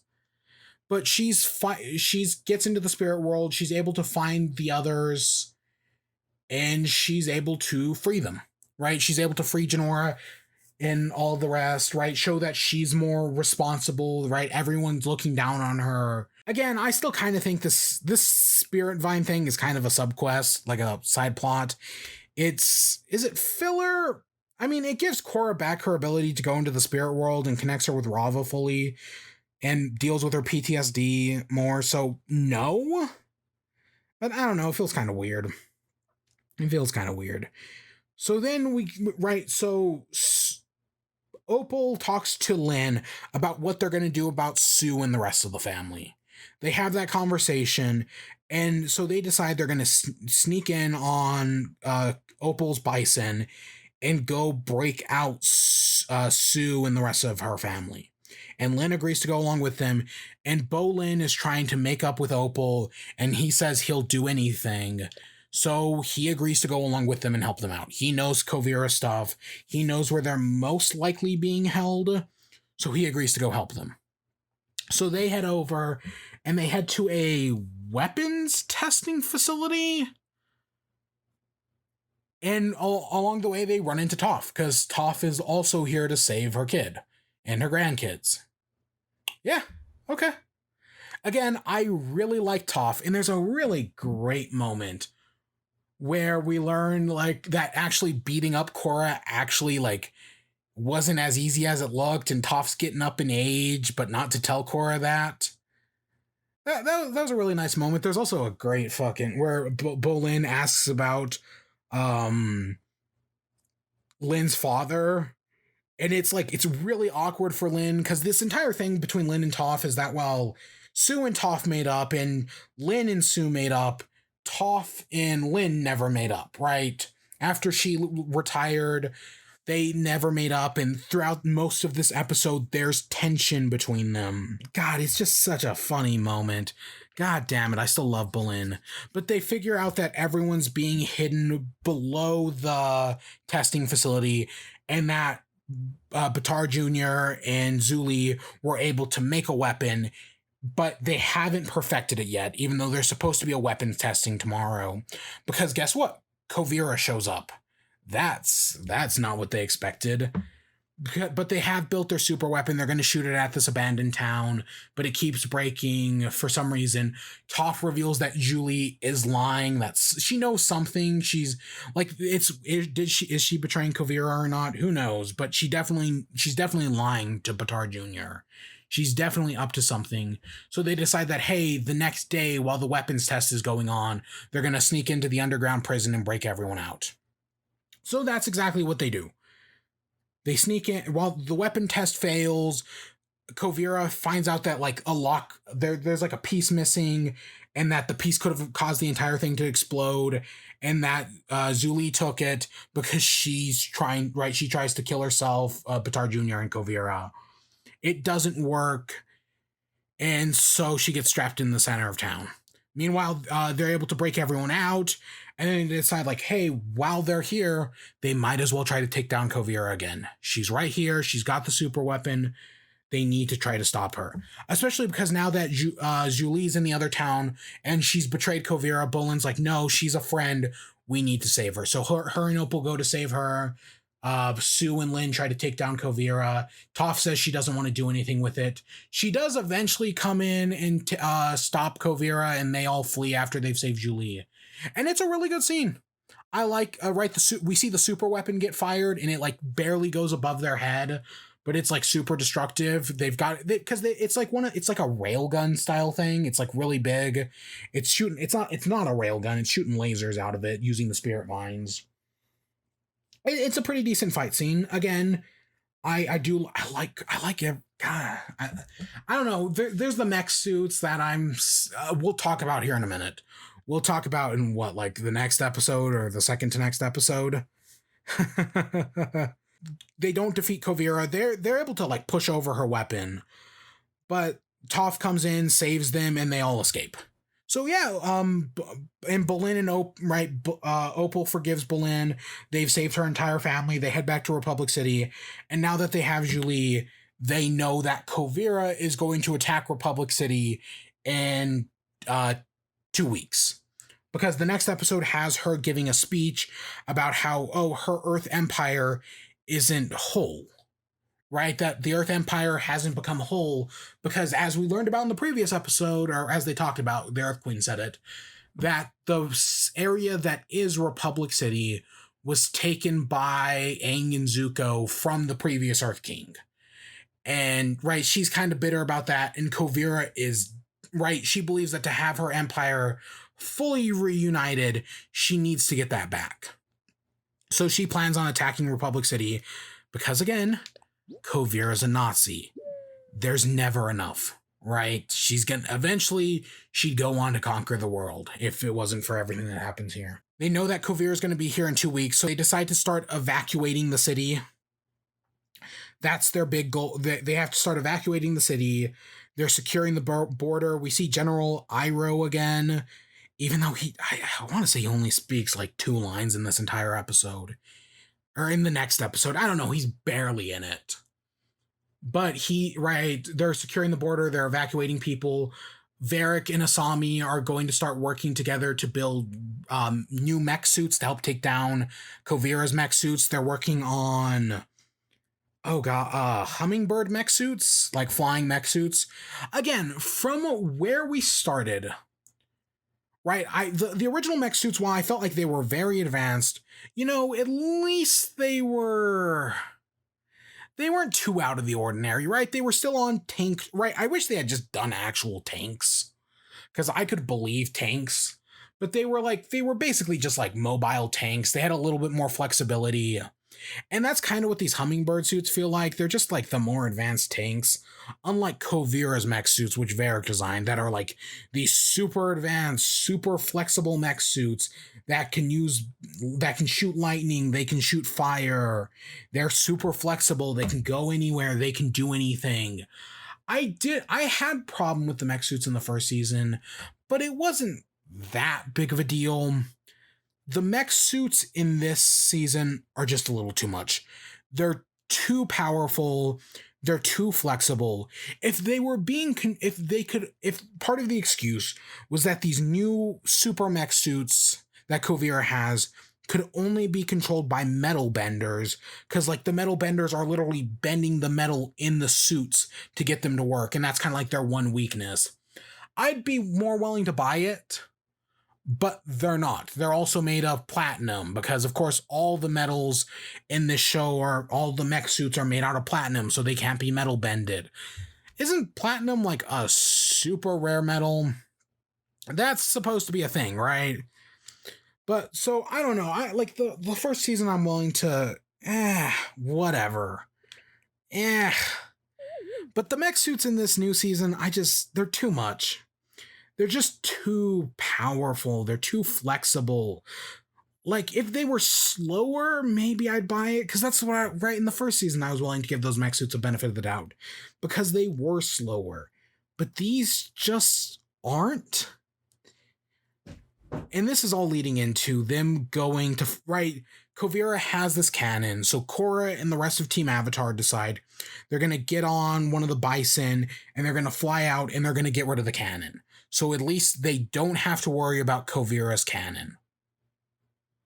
Okay, you know what? Sure, this is like our blimp scene. All right, this is at least that's what they're planning, right? Like when Toph, Sokka, and Suki blew up all the blimps. This is kind of what they're planning on going in and doing, but it's not that simple. Because as we find out, Kuvira's whole big plan, because they think they're going to move in the cannon on railway tracks, right? Because that's the only way to, right? This cannon's on railways when we first see it, this super weapon. So she's got to be moving it on rails. Nope. She has built a giant fuck off mech suit and is literally walking it to the city. It's a good reveal. I'll give it that. Like the giant mech suit. Cool idea. It's too much. It's just a little too much for me. Like, again, if they were metal bending it, right, to like, if it was slow, part of me was like, if it's a slow moving suit, that makes sense. But it's not. It's not as flexible as the mini suits, but it's still very flexible. But they come in, they go in, they find this mech suit. They can't stop it, right? They're like, holy shit. And Kuvira shoots at them and they run away and warn the city. Because Kuvira is, right, they thought they had 2 weeks. They don't have 2 weeks. Now, as part of it, the mech suit, while I wish it was like, if it was like a bunch of metal benders making it work, but Kuvira has like these orbs made out of like meteorite that she's using to control it.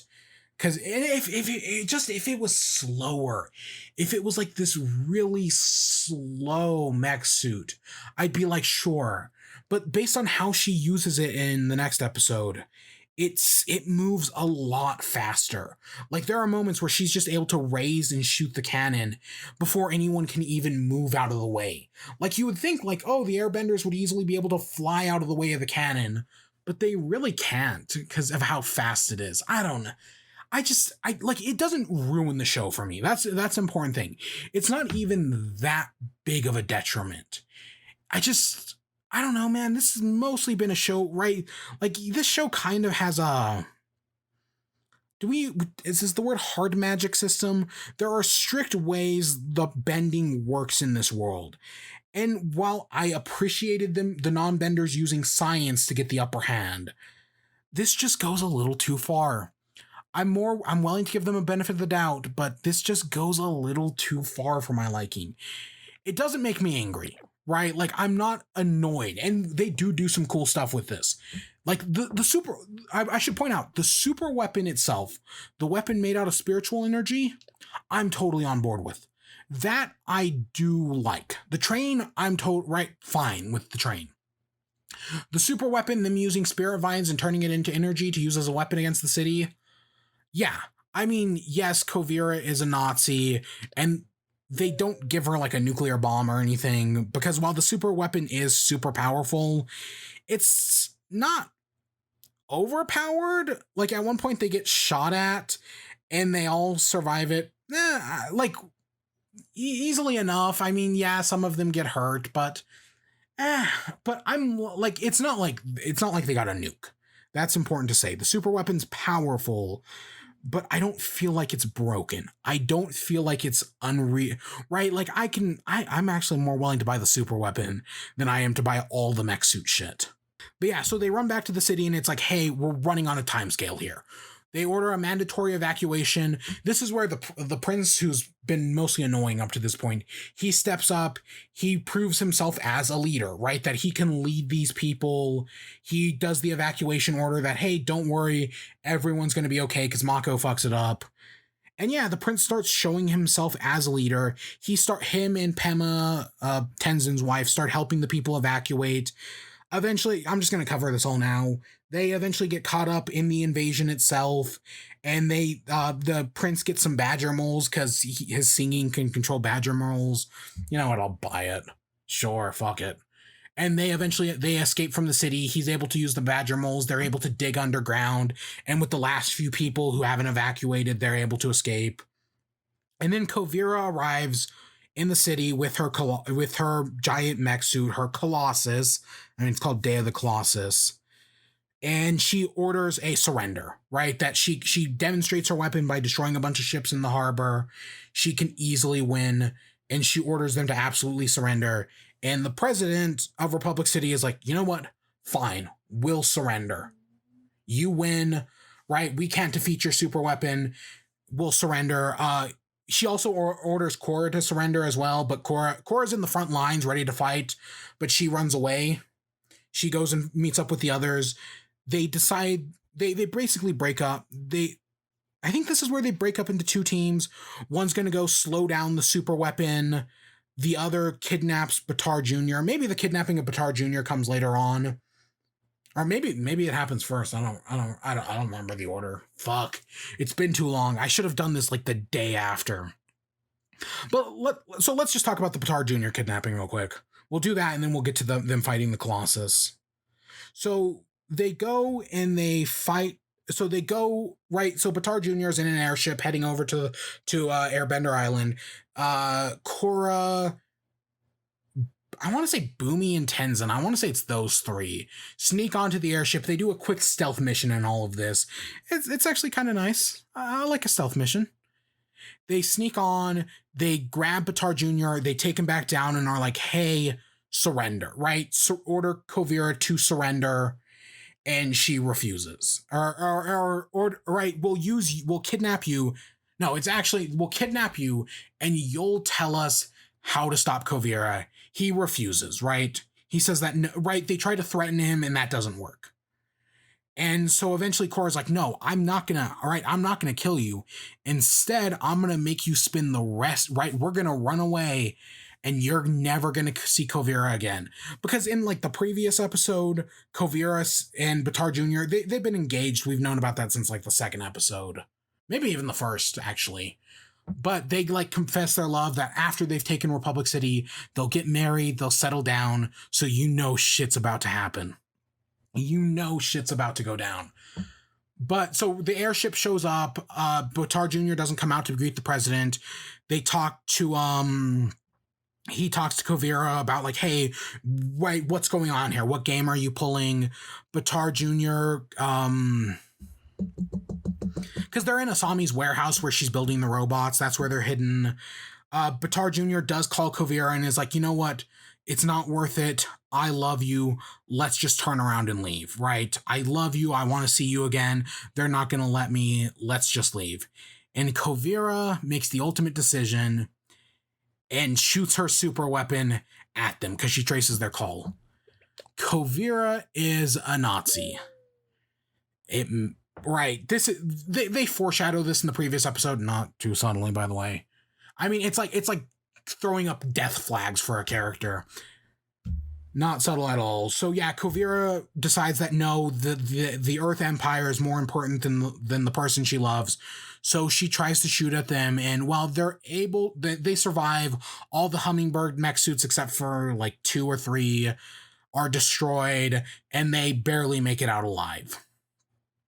Fucking brutal. This is the point where like, so Kuvira's a Nazi, right? And she's terrible and she keeps getting worse as the season goes on. And this is kind of like, is it weird that even though she's a Nazi, right, and it's terrible, this is kind of her point of like no return. I know that's weird because she's a Nazi. And right, like the point of no return was long ago.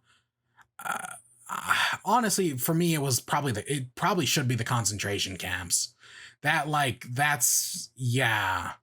But like, this is the point where, right, she gives up, right, where she's willing to kill her fiance to do this, to take Republic City and all that. So yeah, she does that. She thinks she's killed him, and she starts marching her troops into the city. I think that's where all of this happens. Maybe not, in some form of this order. So, but of course, all of our Team Avatar survived. So most of them go back to Asami's like headquarters building, while the rest of them stay and go fight the Colossus, right? The giant mech suit. The fight with the giant mech suit is pretty decent. The first thing they try is Bolin submerges one of the feet in lava. They wrap a cable around its legs, and the airbenders, including Korra, try to like push it over to knock it over. Because, right, like, I mean, I know Civil War came out after Captain America Civil War, but right, it's like, hey, have you ever seen that really old movie Star Wars?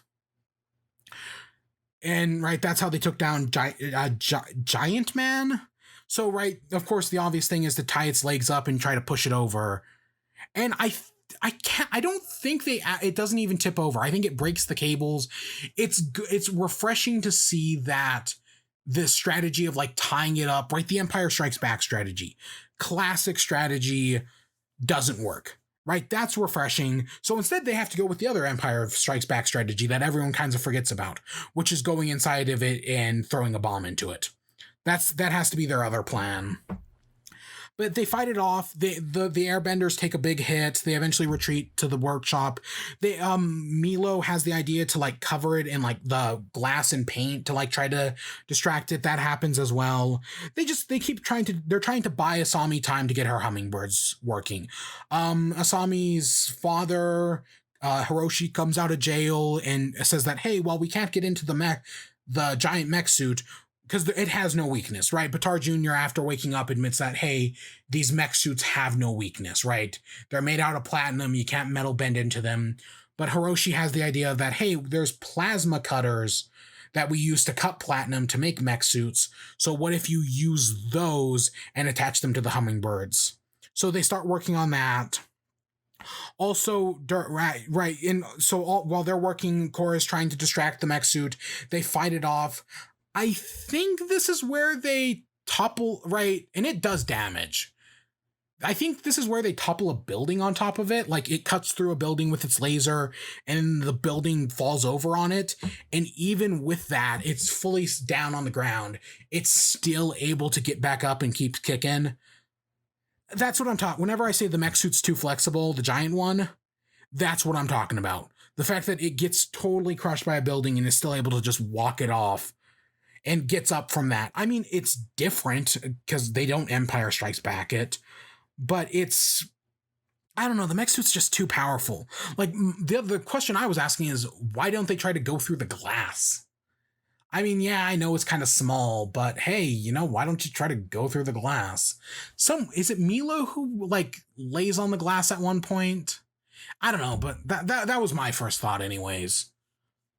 But they get the mech suits working, all the like little because of the some stuff pays off. Julie and Varric go off and they have a chat because Julie's joined up with Varric, but she doesn't want to be his assistant anymore. Bolin even confronts it about it and is like, hey, you should be partners from now on. You should be something more. And so, but Julian go up to the tower on top of Asami's building. They turn it into an electromagnet and do an EMP that wipes out all the other suits, but the big suit is powered by plant vines, so they can EMP it. I'm actually fine with that. Like, if you're using, right, because the plant vines were originally established as an energy source. So using them as an energy source to power this giant machine, you know what? Sure, I'll buy that. So they eventually get the hummingbirds up and running, and they divide into two teams. One is, or three teams, because right before they leave, Varric proposes to Julie. I love it. Oh, fantastic. I like Varric and Julie, right? And this proposal is really sweet. I'm really glad they end up together. We'll get back to it after the Day of the Colossus and at the very end, but yeah, I'm glad. I'm really glad they do. So they all break into three teams. Julie and, is it three? I think it's three. I could be wrong. And we see the flexibility of the mech suit as well, where it's able to hit like the square of the back. Because they try going in, because Varric and Julie are in one, Asami and Hiroshi are in another. And I swear there's a third, but I don't remember, so maybe it's just those two. Maybe I was wrong, maybe it's just those two. It probably is. But Korra eventually to try to stop it, to slow it down, she leads it into the river and pulls up the river on top of it and turns it into ice. Fuck yeah. That's, again, right, because I'm not convinced that, because, again, Kuvira is a Nazi. So I am convinced that even once she took Republic City, she'd move on to the other cities, right? She'd move on to the Fire Nation and the Water Tribes. And that does lead me to think that the one weakness of this suit would be water, right? The way while ice doesn't completely slow it down, I'm pretty sure water would be the one weakness of this suit. Like maybe a bunch of water benders freezing it in ice. I'm sure there's some way to stop it with that. I'm sure there's something you could do there. But to see her use the Avatar state and encase it in ice so that they can drill a hole in a leg is pretty cool, but it does eventually break free, and Hiroshi sacrifices himself to break open the ship, right? They make a hole in it. Korra Bolin, Mako, Sue, and Lin, I think, are all able to get in. Yeah, that sounds right. But yeah, Hiroshi does sacrifice himself. It's so we'll talk about this again at the end.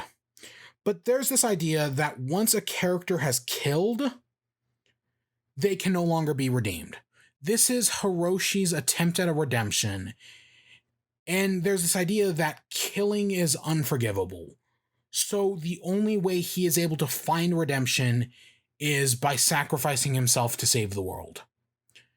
We see this all the time. We'll talk about this again at the end. The example, I think, the obvious example is Darth Vader, right? He sacrifices himself to kill the Emperor, and then he dies. Right, so of course, right, Hiroshi was his death, even though he never kills anyone directly, right, for what he did, he sees death as the only way to redeem himself. So it was kind of inevitable. So they're inside the mech now, and Lin and Sue go off and they destroy the cannon. I think they destroy the cannon, and I want to say they even destroy. They mess with because while the outside of the suit is platinum, the inside is metal. So they're able to joink up all the stuff inside the arm. Kuvira throws the cannon off. I want to say the arm even falls off at one point. Yeah, no, that sounds right. But she throws the cannon off and it goes somewhere into the spirit wilds.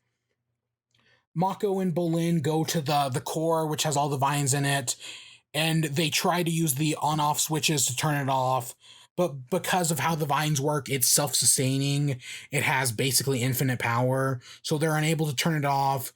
But because of Varric, they know the vines react to lightning. So Mako basically plans to sacrifice himself to destroy it. But at the last minute, Bolin is able to come back and save him, and they're able to shut down the machine that way. I do like how Bolin uses the rocks to make the lava star, like the lava bender in the previous season. That was really cool. But yeah, I'm so glad Mako doesn't die. I know a lot of people hate him in the second season. He is the epitome of all the love triangle bullshit. So it would have been so easy to kill him, but they don't. I am so glad they don't. Nobody dies. We'll get to the ending in a minute. But nobody dies. Yes, okay, yes. Did Amon and Tonrock die in the first season? Yes. Did Unalak die? Yes. Did the the combustion bender, the lava bender, and the water bender, the combustion bender we know dies. The lava bender and water bender presumably also die. Yes. But in this finale, it would have been so easy for them to kill off one of the main characters, and they don't. And I'm so glad they don't. Character death is one of those things that I'm kind of like, you know what? We don't need character death anymore. To like heighten the stakes or whatever, even in a finale, nah, we're better than character death. I mean, sure.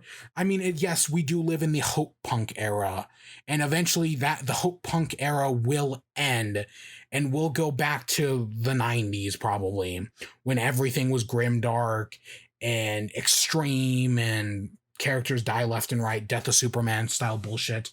That will reemerge eventually. But you know what? I'm happy to live in the hope punk era when nobody dies. The original Avatar didn't kill anybody. This show doesn't kill anybody, or any of our main characters at least. I'm glad. Divided into 3, Korra goes up to fight Kuvira. And right, she's using the meteorite metal that she's using to control the robot. They have a okay-ish fight that eventually gets interrupted by Mako and Bolin destroying the robot, in which they crash, right? The robot's completely destroyed. It crashes in. I want to say Korra offers her hand to Kuvira after the robots crashed, because they know where everybody else is, but they don't know where Kuvira and Korra are. Kuvira runs into the spirit wild. Korra chases after her and is like, hey, you've lost. Just surrender. Kuvira refuses, and she goes to fire her cannon at Korra, because that got thrown into the spirit wilds. It's a fucking cool scene, because Korra is able to use her avatar power. Because earlier on, Zahir, I want to say it was Zahir, said that the avatar basically has infinite power. I know, right, there was that thing in the second season we talked about how, hey, is Korra the most important avatar ever? Is this Deus Ex Machina? I don't really feel like it. I still disagree with the Korra being the most important avatar ever thing. No, I'm you know what, I'm gonna buy this, right? Korra is the bridge between man and spirit, so her being able to stop this super weapon, it's just one of those like badass moments. It's like one of those like, it's like when a character like catches a bullet or whatever. It's just really fucking cool. And yeah, I think Korra stopping this, right, being able to block the spirit weapons, really fucking cool. I like that the weapon starts, right, like absorbing the spirit vines, and it starts, right, it starts going off even more. Kuvira's unable to shut it down, and it gets pointed at Kuvira, and Korra saves her. Korra saves Kuvira because the weapon goes crazy. It's a good scene. And I like that, right, even though Kuvira's a Nazi, Korra is still willing to risk her life to save her. But the weapon goes crazy, starts absorbing all the spirit vines until it eventually explodes, creating a new spirit portal in the middle of Republic City. Fuck. I know people complain about Big Blue Beam from space. That's usually as like an antagonistic thing. This isn't an antagonistic thing. But god damn, is that cool. Right? Like, right, this is something, right, I have technology problems. Spiritual stuff I'm like super into in these shows. Especially because the entire freaking show's is built around this. I mean, literally the last season was called Change. This season is called Balance. This does go back. Right. So I talked about, right, Kuvira, right? Korra appeals to the spirits. They refuse to help her because they think that, hey, what Korra is doing by trying to get the spirits on their side is what Kuvira is doing by using the spirits as a weapon. So I kind of like this, how it finds a balance between the two of like, right, they use the spirits as a weapon, but Kuvira, right? But I don't know. I still think that plot point goes nowheres. But then it's like, hey, there's this portal, but what happened to Korra? They don't find Korra. They don't know where Kuvira is as well. And then we go into the spirit world. We see on one side is like a purple Korra, and on the other side is a blue Korra. And then one of the Korras changes into Kuvira. This is both a really good scene and a not as well thought out scene. Because I like the idea. So it's to show that Kuvira and Korra are mirrors of each other, right? Like when Korra saw her face on Kuvira. And I like the idea that Korra and Kuvira mirror each other. That Kuvira, in theory, started off trying to be the next Avatar in a weird way. That, right, her kingdom was broken, everyone was divided, the Earth Kingdom felt so weak, there was no Avatar to save the world. So she decided to step up and, right, try to put the world back together. Try to make the Earth Kingdom strong so that that would never happen again. Her ambitions are noble. It's just along the way, Kuvira became a Nazi. It goes back to what I was talking about with Ardent like over 2 hours ago. Democracy leads to totalitarianism. That democracy is susceptible to totalitarianism. Kuvira's heart was in the right place. She wanted to be, right, a new Avatar. She wanted to bring peace to the world. It's just along the way she became a Nazi. She became susceptible to those ideals. She was lonely. I mean, yes, she has her husband, but she was lonely. She became susceptible to the ideas of totalitarianism. While You're Not So Different, You and I can be bullshit, I really do like it when a hero says it to a villain. When a hero recognizes in themselves that the villain is similar to them. So when Korra tells Kuvira, we're not so different, you and I. We both want to make the world a better place. It's just Kuvira became a Nazi along the way. She didn't set out to be a Nazi. She just kind of became a Nazi. This isn't like the Fire Lord being like an ultimate evil, Because the Fire Lord, right, he believed that the Fire Nation was the best place in the world. This is not, this is Sozin, by the way. Sozin thought the Fire Nation was like in a period of unchecked prosperity, and that he should share this with the rest of the world. But the Avatar Roku, right, was like, no, right, the nations should be separate.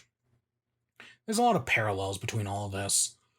Right, so that's why he stops Sozin from trying to take over the world, but then that makes them mortal enemies, and Sozin die, or the Avatar dies, leading to Aang, and Sozin goes on to kill all the Airbenders. Right, we all know about that, and yeah, it's kind of like the opposite of that idea, where Kuvira gets to this idea that she's super because she wasn't born super, she was born weak. And that's what makes her strong. I do have a problem with that, though. Because as part of the... So previously, when, like, Sue tells them all about Kuvira, she talks about how Kuvira was an orphan. And that Sue took her in and basically raised her. And in this final moment, they kind of link it, right? They bring that back up, and she's like, "Oh, well, I was a weak I was a weak orphan who was abandoned by my parents, and I didn't want anyone else to be like that." The orphan stuff was unneeded. I didn't need any of that. I felt like the idea of Kuvira trying to be the next Avatar and becoming a Nazi along the way is strong enough motivation in its own. I kind of wish they went more into detail on that. I wish there were scenes earlier on that kind of like hinted that Kuvira was like studying previous avatars, learning what previous avatars did. Like I could easily see a scene of like B'Etar Jr. asking her about Kyoshi Island, which never is brought up in Legend of Korra. But like, hey, Kyoshi Island was part of the Earth Kingdom, and then Kuvira gets really angry because she views Kyoshi as a weak avatar that faced with Zhao the Conqueror. God, why do I remember that of all names? She ran away. She took her island and she fled. And Zhao the Conqueror only died as like coincidence, right? Like, yeah, I know we make jokes about, Kyoshi all killing all the time. And I think that's funny. I know there's books on Kyoshi, and I hear they're really good, actually. Don't know. I haven't even read the Avatar comics. But in this, right, if they had like a scene where it's like, hey, yeah, she viewed Kyoshi as weak for running away, and that Kuvira thinks she is better than Kyoshi, right? Even just like a little scene would have gone a long way to better justify this ending. That, right, this idea that Kuvira was basically trying to be a better avatar because the current avatar, Korra, had basically abandoned the world and had been gone for 3 years. But I still think the idea of Kuvira and Korra not being so different is a good idea. I'm so glad that Korra doesn't kill Kuvira. But that does lead to a problem. Like I was saying earlier, death is the unforgivable sin, right? Death is not forgiven. If you want another, right, I used another Star Wars example, even though I think episode 9 is fucking garbage. In episode 7, Kylo Ren kills Han Solo. He's committed murder. That's unforgivable. So in episode 9, when Kylo turns back to the good side and saves Rey and stops the Emperor, he gives up his life for Rey because he had committed that unforgivable sin. Right? He's killed someone. He can never be truly forgiven for that, so he has to die. Those movies are shit, and I do feel like that ending is kind of shit, but, right, that's where it's coming from. But that leads to the bigger question. Kuvira is a Nazi.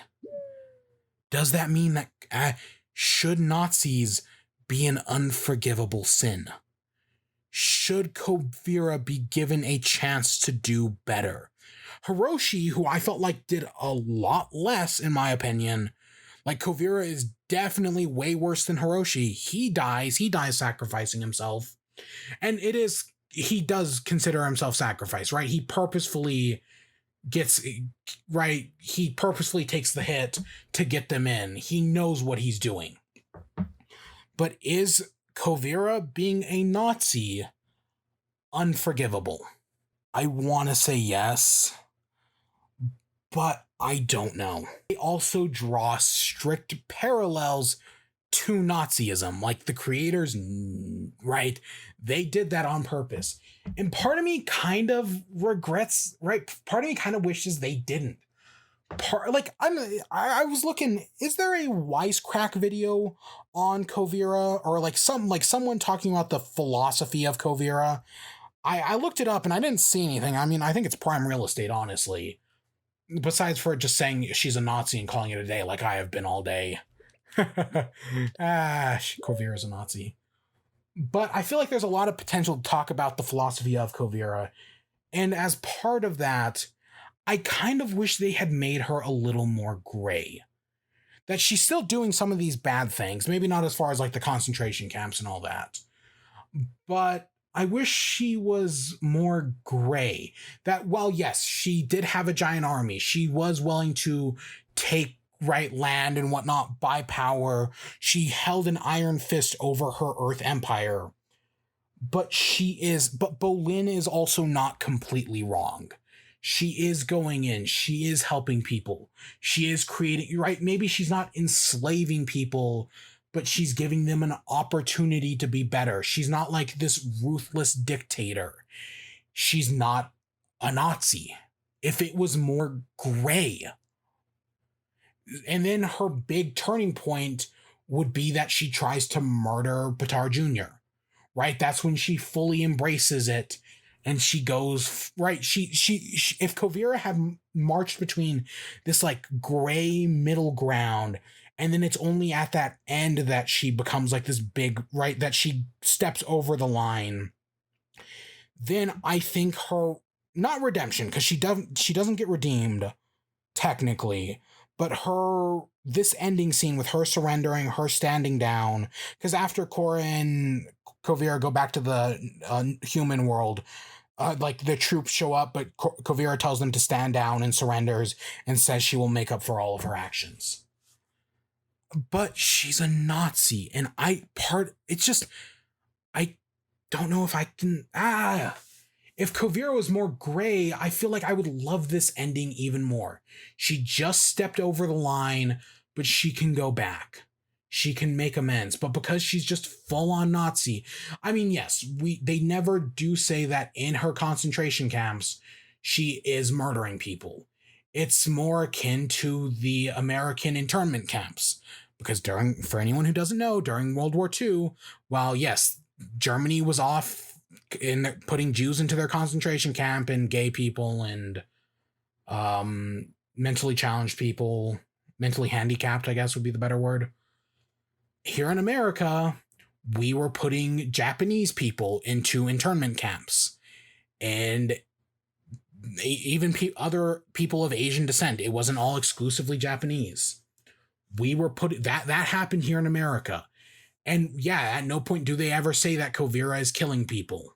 Like the fire and waterbenders. I don't think they ever say she's putting them in her camps, but I don't think she ever says she's killing them. Because again, this is still technically a kid's show. But there's too many parallels to Nazism. I don't know if I could forgive Kuvira. I know I don't have to because she's the villain, right? But after what happens here at the end, I kind of wish they had set up a scenario where I could. I don't know. It's something I've been struggling. Ever since I finished this show, it's kind of been something I've been struggling with. Where, like, how do I reckon right with this ending? That I do think is an ending for the better. I will always take character redemption over character death. So my one major contribution to criticism, as I like to think of it, will be the line, "I'd rather end on a gay wedding than a funeral." That's my one major contribution, even though, again, nobody's ever heard of it. So, right, earlier on, Varric and Julie got engaged, right? They're going to do the thing. So now they have a wedding. And we end on a wedding. Is it a gay wedding? No. But we'll get to the gay in a minute.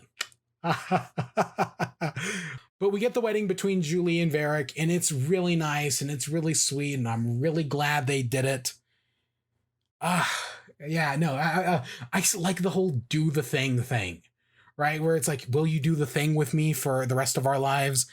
That's great. Varric is so great, man. They didn't waste him in this season. He really does pay off. Oh, and it's the whole thing with Julie is fantastic. I love it. Korra, Mako, and Prince Wu have a chat because, right, Prince Wu is he can now become king of the Earth Kingdom or the Earth Empire or whatever. And he admits, like, yeah, I could do that, but you know what?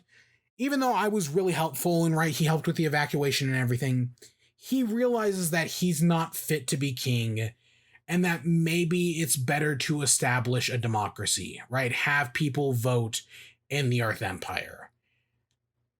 Yeah, no, I'm actually really, like, they could have easily just put him on king, right? Like, they set up this entire thing about how, right, Kuvira is bad. And while, yes, democracies are still susceptible to totalitarianism, I'm glad they don't fully embrace the monarchy. He's still kind of an idiot, right? Yeah, he's doing better near the end of the show, but he's still an idiot. He shouldn't be in charge. And then we get a scene with Korra and Asami, and Korra worries that, hey, right, we've done all these major things over the past, like, 4 years. Is this it? Is this all my life amounts to?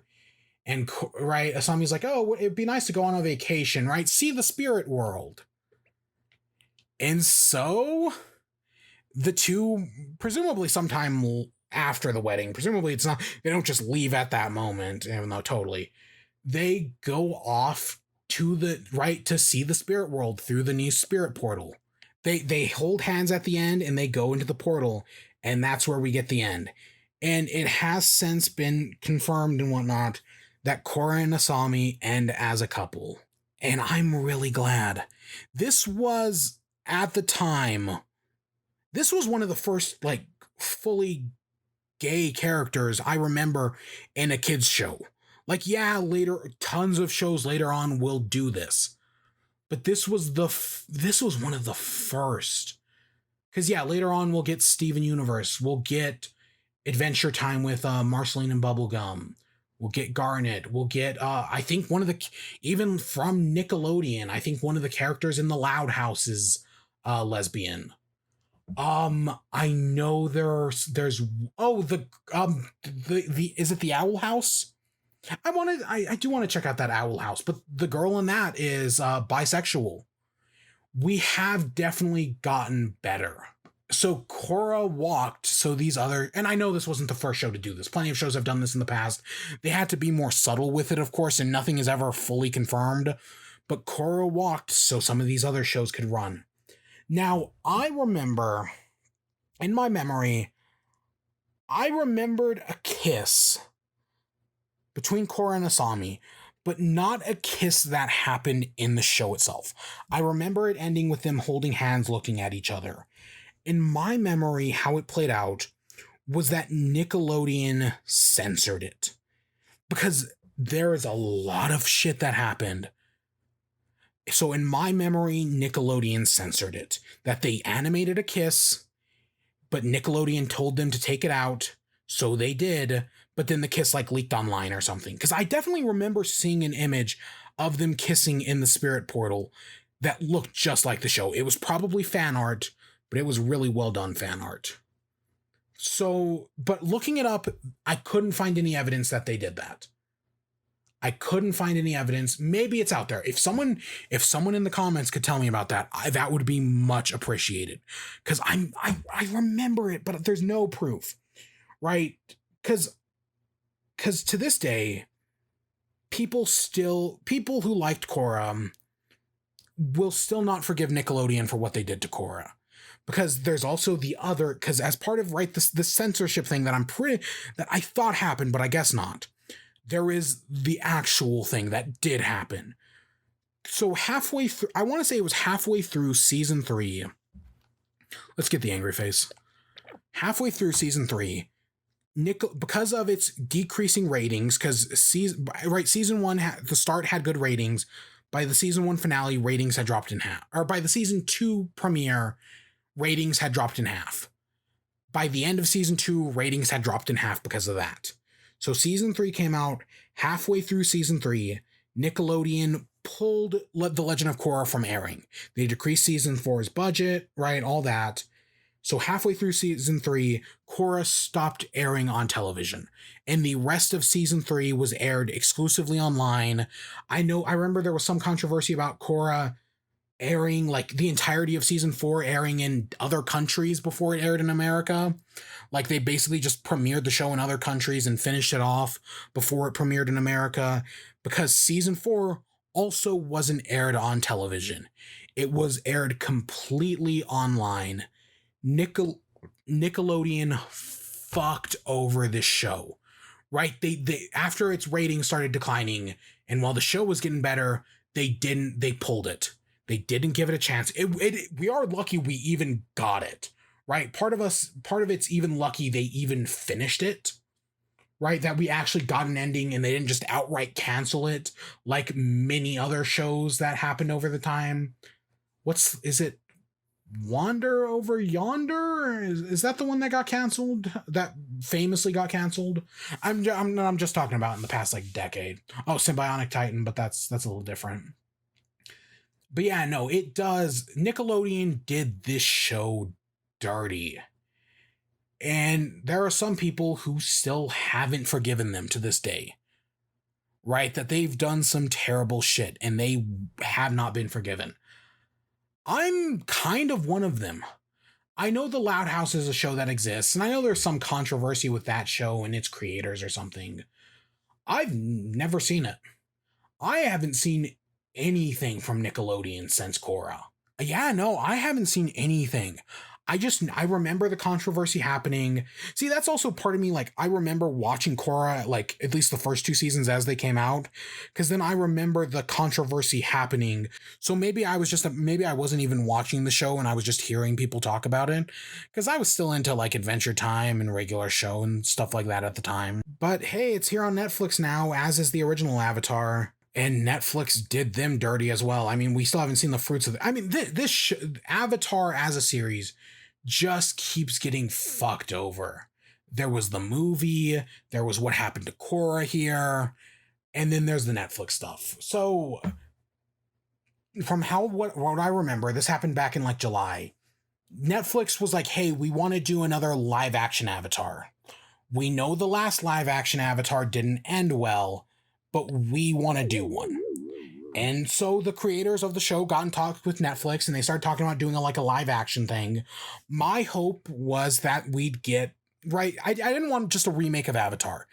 Kids shows, I think the idea of remaking kids shows in live action is just a dumb idea. Like, maybe if it's like been like 40 years and like you're trying to like reboot it, sure. But like the idea of just like this idea that Disney gets at, that like, hey, you could go watch, right, like the animated Lion King or Mulan, but those are animated. That's kids stuff. You shouldn't be watching that. You should watch more adult, right? Like this idea that animation is childish. I mean, what? An animation hasn't even been nominated for Best Picture since what? Beauty and the Beast? I know that's when they got their own category, but there have been plenty of animated movies since then that are worth Best Picture and Oscars. I mean, just Spider-Verse from a few years ago was better than half of the crap I saw at the Oscars.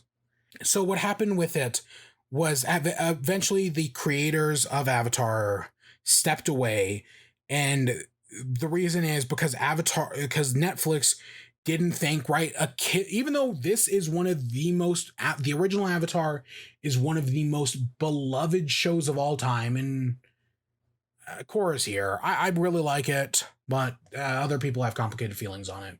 But the original Avatar is one of the most beloved shows. Netflix thought, oh, it's a kid's show. We want to make this towards a more mass appeal audience, especially in our post Game of Thrones world. And I mean, sometimes post Game of Thrones, post like Breaking Bad has benefited shows. The Witcher show with Henry Cavill is really fucking good. I got into it. Admittedly, it made me want to read the books, so it was doing something right. It's really good, and I'm excited for the next season. And I think they're doing a spin-off as well. I don't know. But right, they Netflix wasn't just happy to make it a kids show again, or even like, right, they instead wanted to mature, like if they just wanted to age up the main characters, right, even if they were just retelling the original show but they wanted to age up the main characters, I'd still be against it, but I'm actually fine with them aging up the main characters. I know in like when like adapting books into movies, like Percy Jackson, for example, a terrible fucking movie, like one of the worst adaptations of all time. But one of the things I didn't have a problem with is them aging up Percy, Annabeth, and the others, because it's hard to get like a 12-year-old to do it. Even the Harry Potter movies aged up Harry, Ron, and Hermione by a few years. I think, don't quote me on that, I've never read the books. So, like, if it was just aging them up, I'd be fine, right? Like, I still don't care for them retreading the show. I would think it would be really cool if we saw that time between the original Avatar and Korra, where we see Aang and Team Avatar establishing Republic City, and, like, we see Toph as a cop, we see Aang and Zuko trying to establish it, we see them dealing with all the problems, right? Like, there's this whole intermittent stuff that fans would love to see. I know it because I've seen them say it. I mean, they'll inevitably be disappointed, but hey, if they wanted to do that and they wanted to do it in live action, I'd be fine with that. But also, the real thing that got Netflix, right, and that got everybody angry at them, is that they wanted to put sex in it and they wanted to put blood in it, right? They wanted to make it something for adults. And yes, a lot of people who grew up with Avatar are adults nowadays. But part of what makes Avatar so good is that it appeals to both kids and adults. And a lot of people just don't realize that. A lot of people, I mean, that's kind of the impetus of this channel. I'm an adult who likes cartoons like Steven, and I want to talk about how much I like them. Do I have my problems with it? Yes. I mean, we've been going for 3 hours now, so ugh. But yeah, no, we don't know. I do not think we know if the Netflix project was completely scrapped or not. They may still be going on in development with it. It's like, I'd call it a fool's errand, but even fools are smarter. Like, after the Shyamalan movie, anything with Avatar, like anything in Avatar with live action should be a death sentence, but they might still be going on with it. It might be canceled. Who knows? And I'd love to see more Avatar. I'd be happy to see more Avatar. I'd love to see a third anime, even if Netflix was producing like a third season of the animated show. That would be, or like a third, not like a third. So we have Avatar: The Last Airbender. We have The Legend of Korra. I'd love to see a new Avatar, the Avatar that comes after Korra. I'd love it to be set in like the 1980s. Right? And like the Earth Kingdom is like a 1980s-ish America. Republic City is New York in the 1980s. They go to the Fire Nation, which is Japan in the 1980s. Like, anime is just starting to show up. I feel like that could be a lot of fun. My idea personally, let's get into fan fiction for a second. Well, indulge me if you would be so kind. We start off, right? It's this guy, and he's the next Avatar. He's an earthbender, and he's going around trying to learn all the new bendings. So he starts off in the Earth Kingdom. He goes in order, right? He learns all the other bendings. Maybe even goes in reverse order. And it's like, oh, he goes through, and along the way, he comes across a non-bender, a waterbender, a firebender, and an airbender, right? Like one of these new airbenders. Because presumably not every airbender has joined the Air Nation. And so he goes along, he meets all these, he learns all the different bendings in just one season.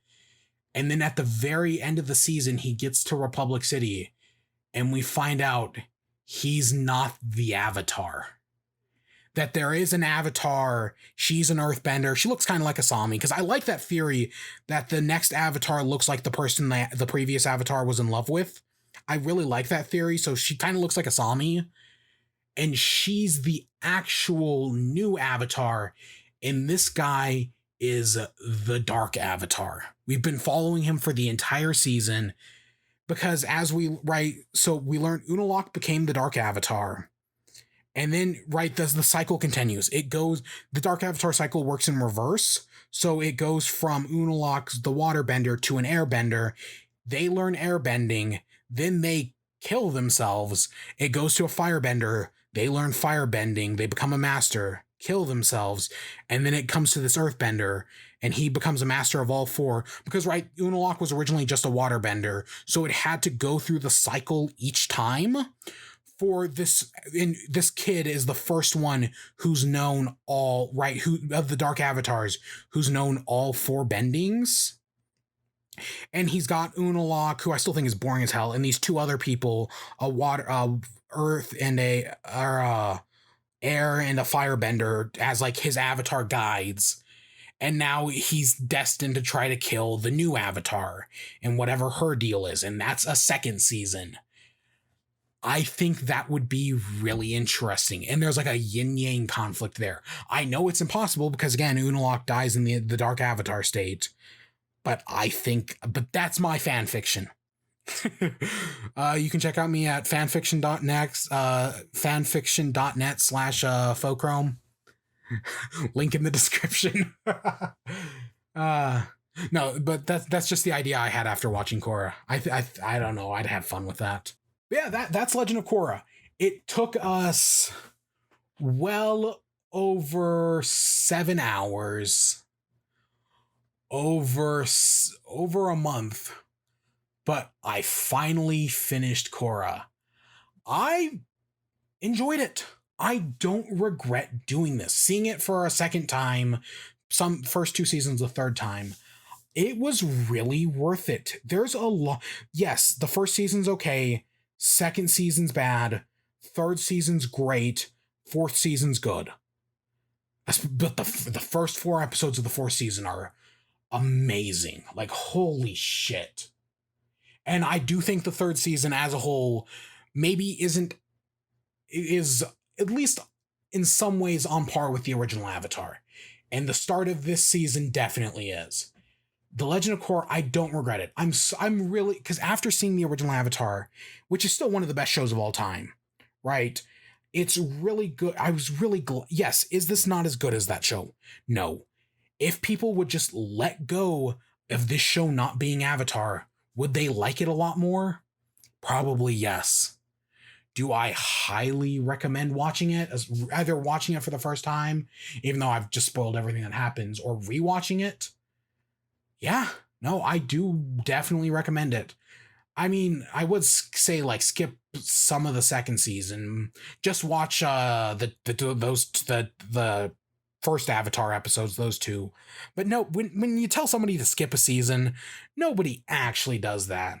If you're gonna go rewatch The Wire, you're not gonna skip season 2, even though it's bad. If you're gonna watch The Office, you're not gonna skip season 1, even though it's bad. Especially in these second 2 seasons. It's more than worth it. I do highly recommend it. It's a lot of fun. I definitely don't regret it. It's a very different show to the original Avatar.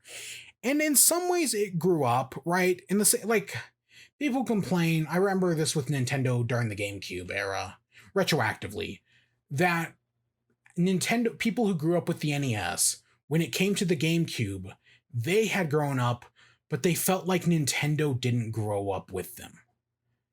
Sometimes that's a problem, sometimes it isn't. I don't think it was actually, people complained about it at the time. I don't think that's a problem. I'm still happy Nintendo's making the games they made. I mean, I love me some Animal Crossing. I mean, we've talked about it how much? I mean, God, it's now the new direction of the channel because I have no better ideas. I mean, the channel's dead anyways, but Korra tried to grow up. It tried to be a more mature Avatar. In some ways, it tackled some more mature themes. I mean, the original show tackled some more mature themes as well. Right? It's just, God, the original show's perfect, and it's impossible to compete. But in some ways, in some of their attempts to tackle more mature themes, they fucked up. The love triangle stuff. God. God.